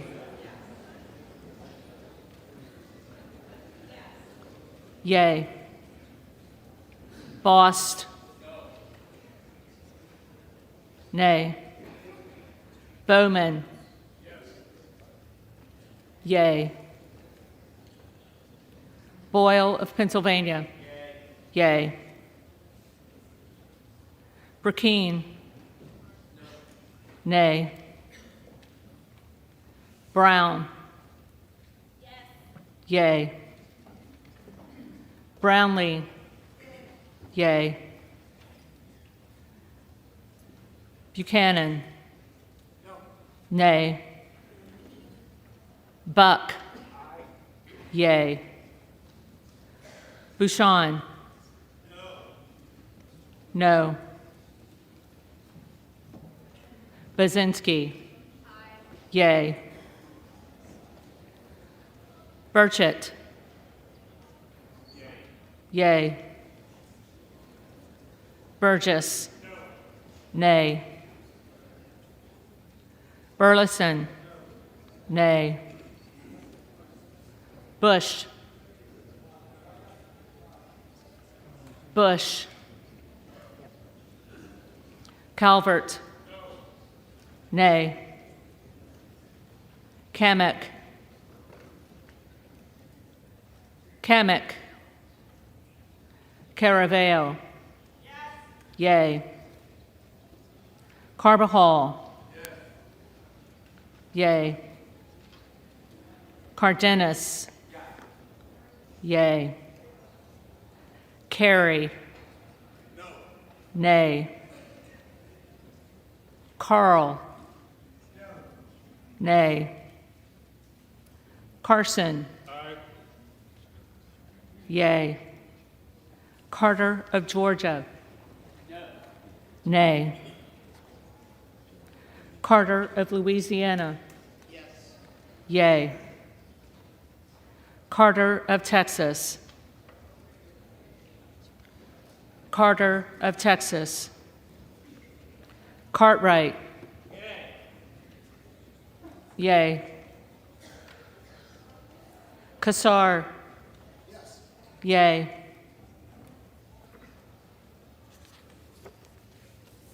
Case. Yay. Caston. Yay. Castor of Florida. Yay. Castro of Texas. Yay. Chavez de Reamer. Nay. Sharfelis McCormick. Yay. Chu. Yay. Siscomani. Nay. Clark of Massachusetts. Yay. Clark of New York. Yay. Cleaver. Yay. Klein. Nay. Cloud. Nay. Clyburn. Yay. Clyde. Nay. Cohen. Yay. Cole. Nay. Collins. Nay. Comer. Nay. Connolly. Yay. Correa. Yay. Costa. Yay. Courtney. Yay. Craig. Yay. Crane. Yay. Crawford. Nay. Crenshaw. Nay. Crockett. Yay. Crow. Yay. Cuellar. Yay. Curtis. Nay. Davis of Kansas. Yay. Davidson. Nay. Davis of Illinois. Yay. Davis of North Carolina. Yay. Dean of Pennsylvania. Yay. Gaetz. Yay. Dela Cruz. Nay. DeLauro. Yay. Del Bene. Yay. DeLuzio. Yay. DeSaulnier. Yay. Desjardins. Nay. D'Esposito. Nay. Diaz-Balart. Nay. Dingle. Yay. Doggett. Yay. Donalds. Nay. Duarte. No. Nay. Duncan. Nay. Dunn of Florida. Nay. Edwards. Nay. Elsie. Nay. Emmer. Nay. Escobar. Yay. Eshue. Yay. Espaillat. Yay. Estes. Nay. Evans. Yay. Ezell. Nay. Fallon. Nay. Finstra. Nay. Ferguson. No. Finstad? Nay. Fischbach? Nay. Fitzgerald? Nay. Fitzpatrick? Nay. Fleischman? Nay. Fletcher? Yea. Flood? Nay. Foster? Yea. Fushi? Yea. Fox? Nay. Lois Frankel? Yea. C. Scott Franklin? Nay. Frost? Yea. Fry? Nay. Fulcher? Nay. Gaetz? Yea. Gallagher? Nay. Gallego? Yea. Garamendi? Yea.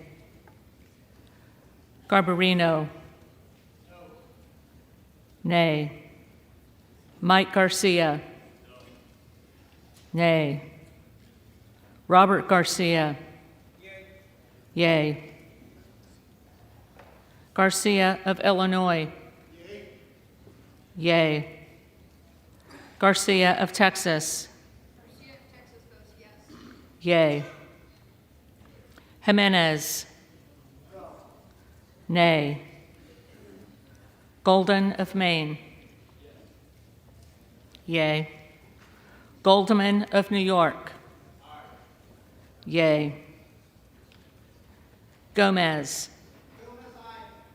Yea. Tony Gonzalez? Tony Gonzalez? Vicente Gonzalez? Yea. Good of Virginia? Yea. Gooden of Texas? Gooden of Texas? Gosar? Nay. Gottheimer? Yea. Granger? Nay. Graves of Louisiana? Nay. Graves of Missouri? Nay. Green of Tennessee? Nay. Green of Texas?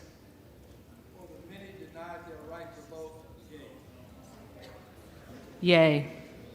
Green of Georgia? Nay. Griffith? Nay.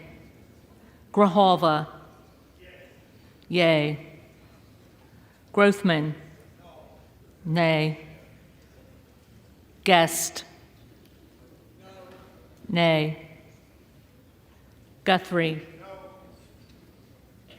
Nay. Hageman? No. Harder of California? Yea. Harris? Nay. Harshbarger? Nay. Hayes? Yea. Hearn? Nay. Higgins of Louisiana? Nay. Higgins of New York? Yea. Hill? Nay. Himes? Yea. Henson? Nay. Horsford. Yea. Houchin. Nay. Houlihan. Yea. Hoyer. Hoyer. Yea. Hoyle of Oregon. Yea. Hudson. Nay. Huffman. Yea. Huizinga. Nay. Hunt. Hunt. Nay. Isa. Nay. Ivy. Yea. Jackson of Illinois. Yea. Jackson of North Carolina. Yea. Jackson of Texas. Nay. Jackson Lee. Yea. Jacobs. Yea. James. Nay.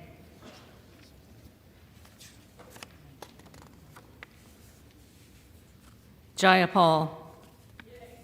Yea. Jeffries. Yea. Johnson of Georgia. Yea. Johnson of Louisiana. Nay.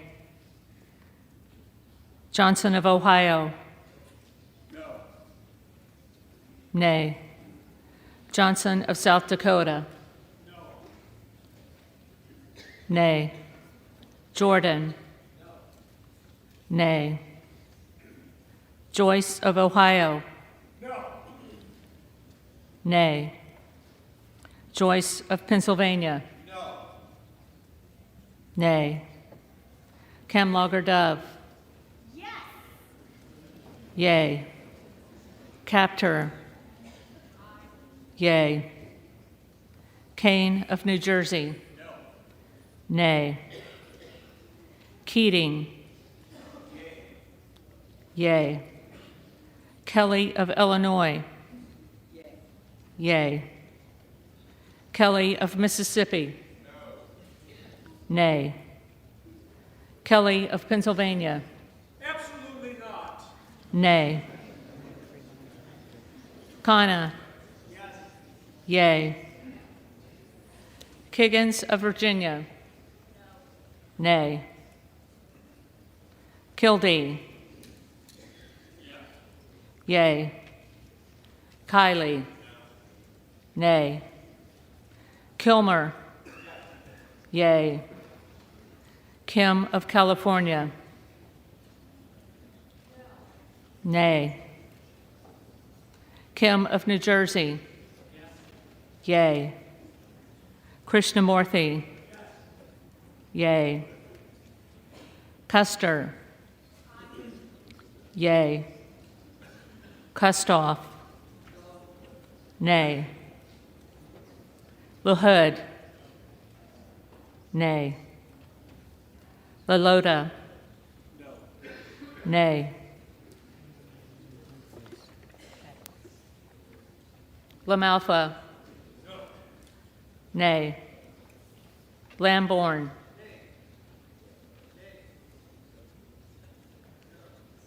Lamborn, nay. Landsman. Yea. Langworthy.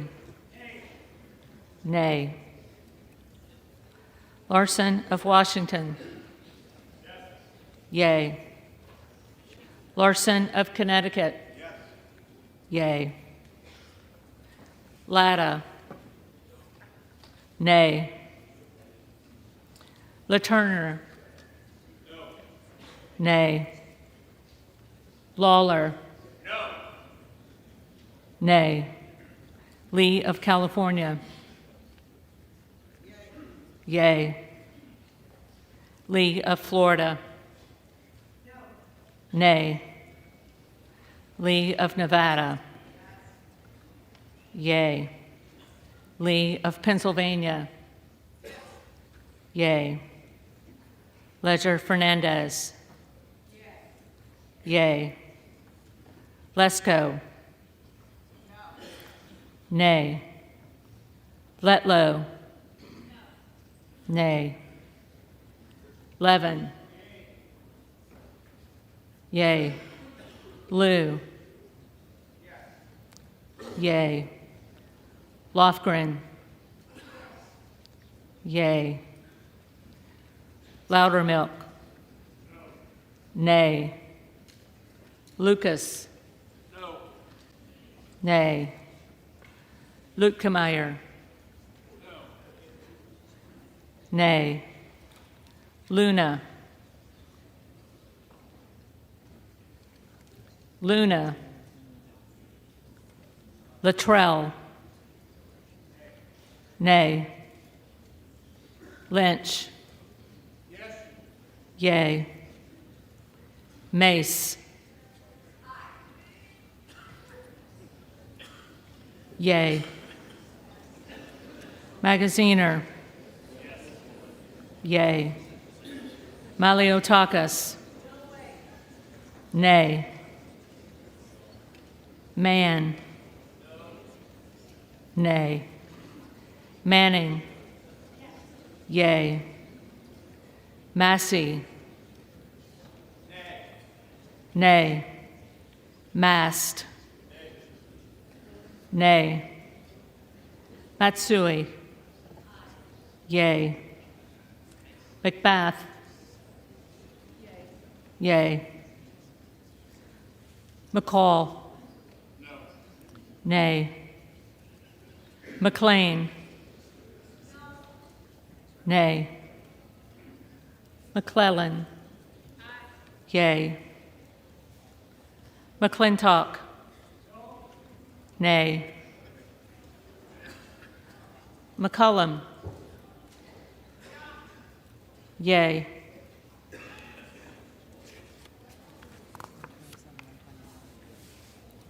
McCormick.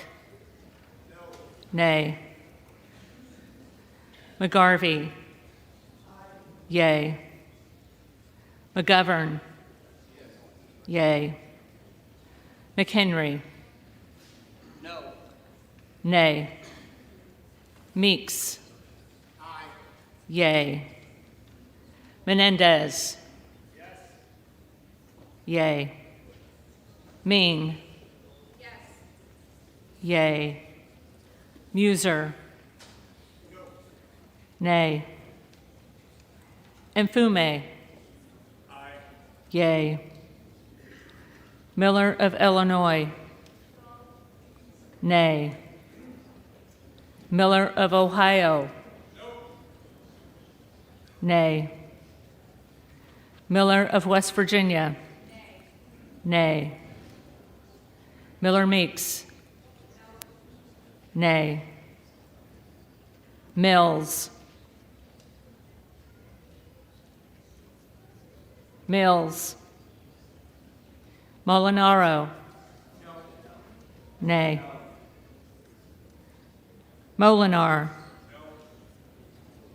Nay. Mooney. Nay.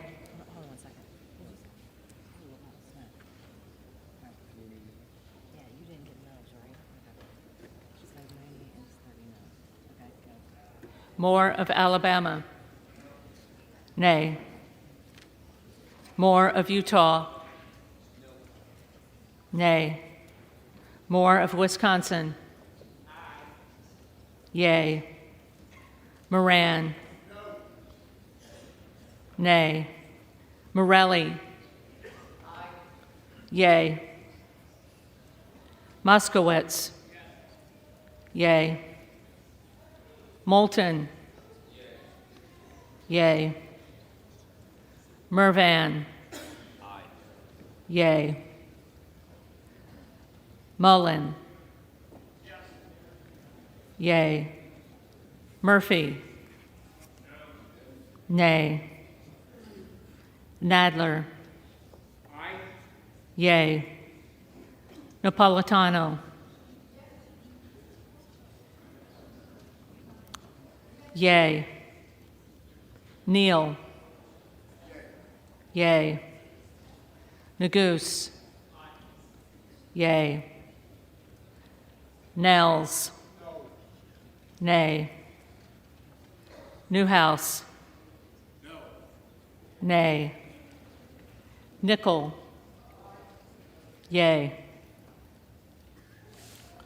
Norcross. Yay. Norman. Nay.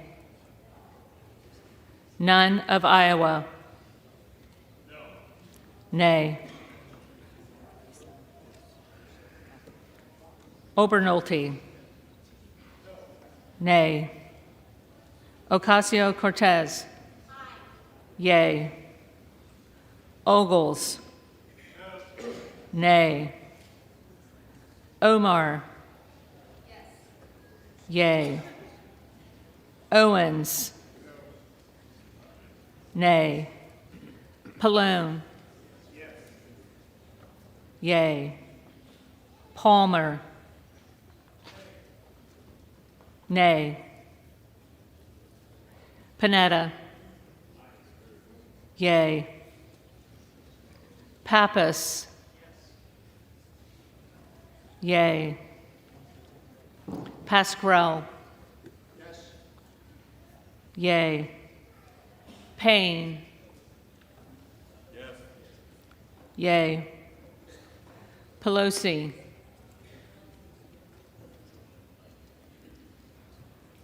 Pelosi. Peltola. Peltola.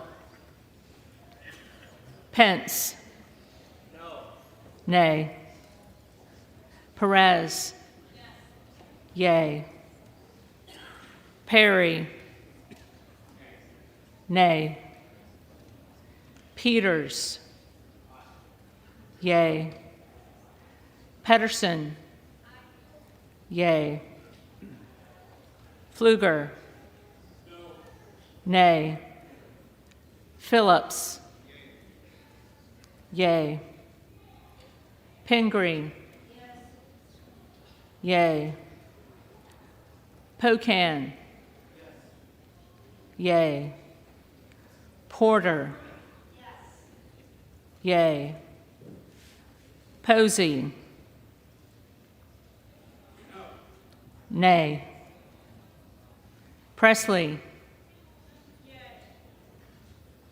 Yay. Quigley. Yay. Ramirez. Yay. Raskin. Yay. Reschenthaler. Nay. Rogers of Washington. Nay. Rogers of Alabama. Nay. Rogers of Kentucky. Nay. Rose. Nay. Rosendale. Yay. Ross. Yay. Rouser. Nay. Roy. Nay. Ruiz. Yay. Rupersberger. Yay. Rutherford. Nay.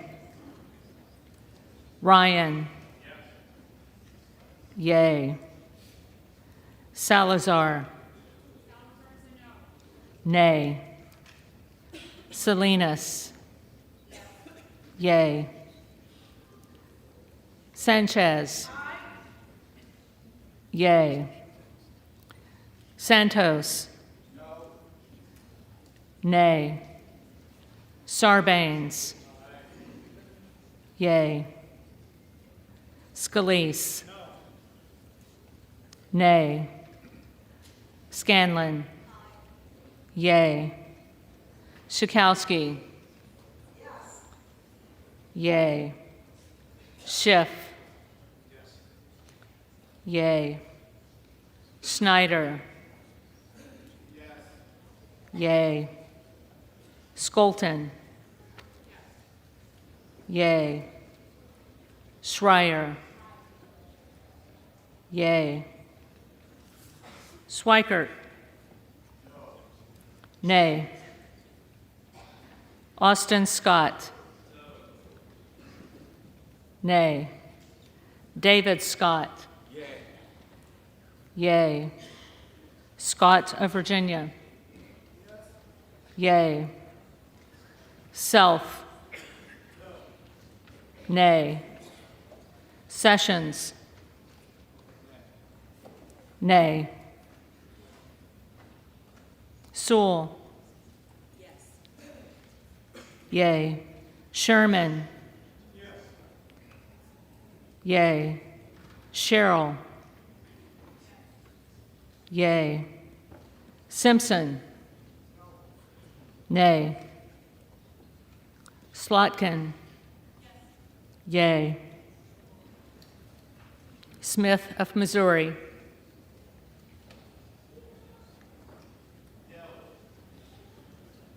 Nay. Smith of Nebraska. Nay. Smith of New Jersey. Nay. Smith of Washington. Yay. Smucker. Nay. Sorensen. Yay. Soto. Yay. Spamberger. Yay. Sparts.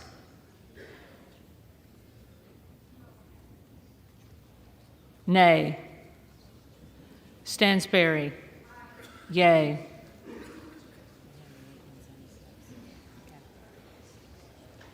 Stanton. Yay. Stauber. Nay. Steele. No. Stefanik. Nay. Style. Nay. Stubbe.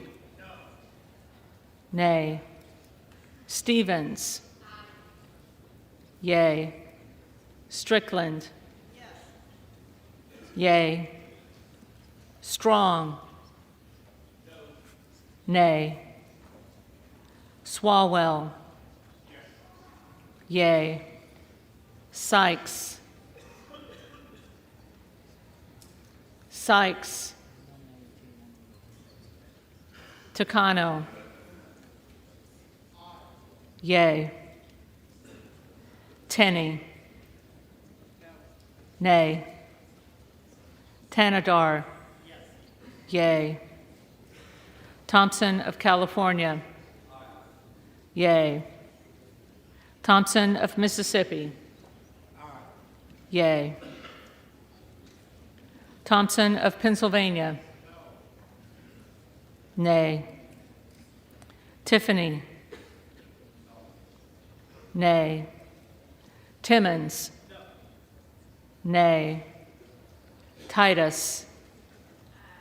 Yay. Talib. Yay. Takuda. Yay. Tonko. Yay. Torres of California. Yay. Torres of New York. Yay.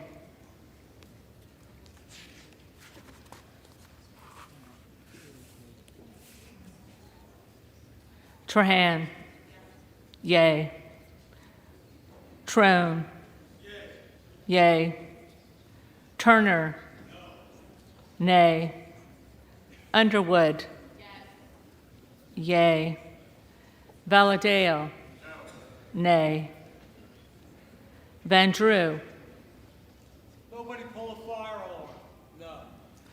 No. Van Dyne? Nay. Van Orden? No. Nay. Vargas? Yay. Vasquez? Yay. Vesey? Yay. Velasquez? Yes. Wagner? Nay. Wahlberg? Nay. Waltz? Nay. Wasserman Schultz? Yay. Waters? Yay. Watson Coleman? Yay. Weber of Texas? Nay. Webster of Florida? Nay. Winstrup? Nay. Westerman? Nay. Wexton? Yay. Wild? Yay. Williams of Georgia? Yay. Williams of New York? Nay. Williams of Texas? Nay. Wilson of Florida? Yay. Wilson of South Carolina? Nay. Whitman?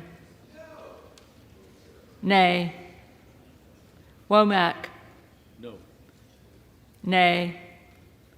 Yacom? Nay. Zinke? Nay. McCarthy? Nay.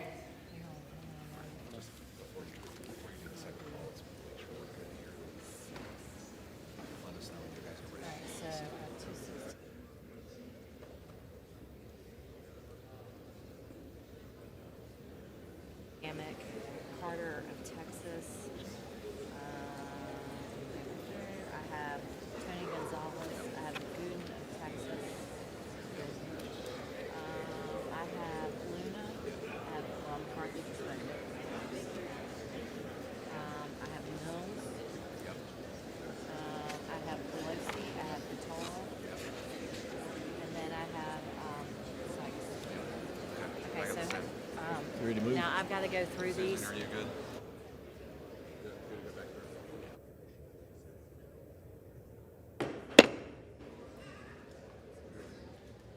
House will be in order.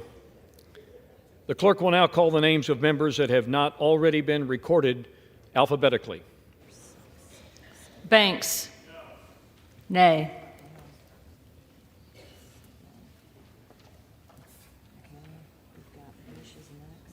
Bush?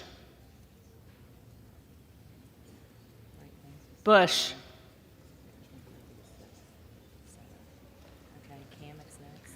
Kamek? Nay.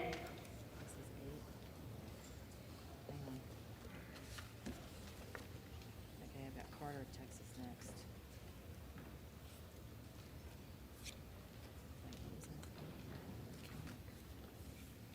Carter of Texas? Carter of Texas? So then we're going to go to Tony Gonzalez.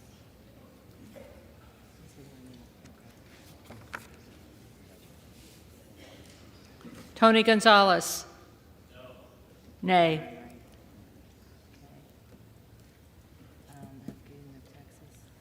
Gooden of Texas?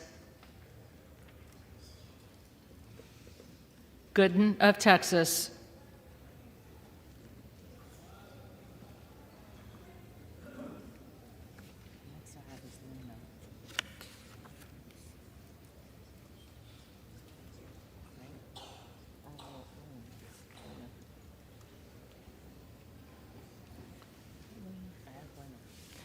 Luna.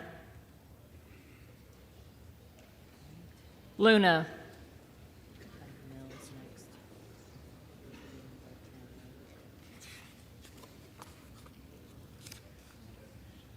Mills.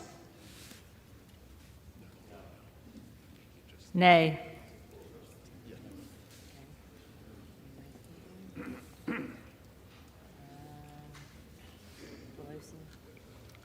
Pelosi. Pelosi.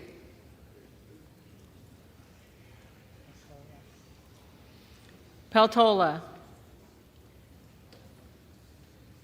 Peltola.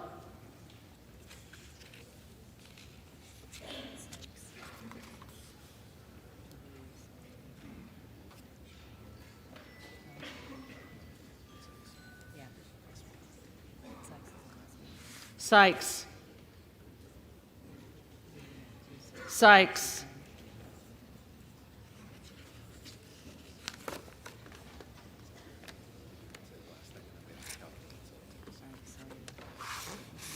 Are there other members in this body who have not been recorded or who wish to change their vote?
You got the tally?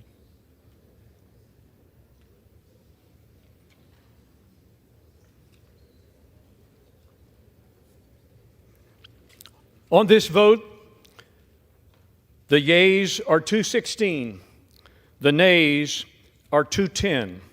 The resolution is adopted. Without objection, the motion to reconsider is laid on the table. The office of Speaker of the House of the United States House of Representatives is hereby declared vacant.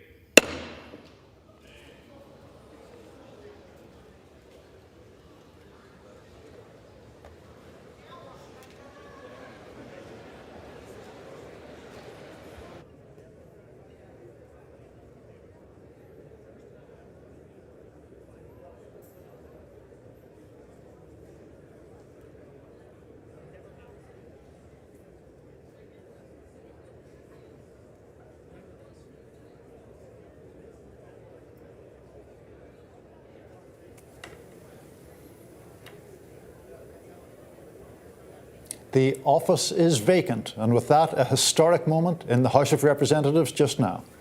For the first time ever, a motion to oust the Speaker of the House has succeeded. And that means Kevin McCarthy of California is out, at least for now. The House voted minutes ago by a margin of 216 to 210 against McCarthy.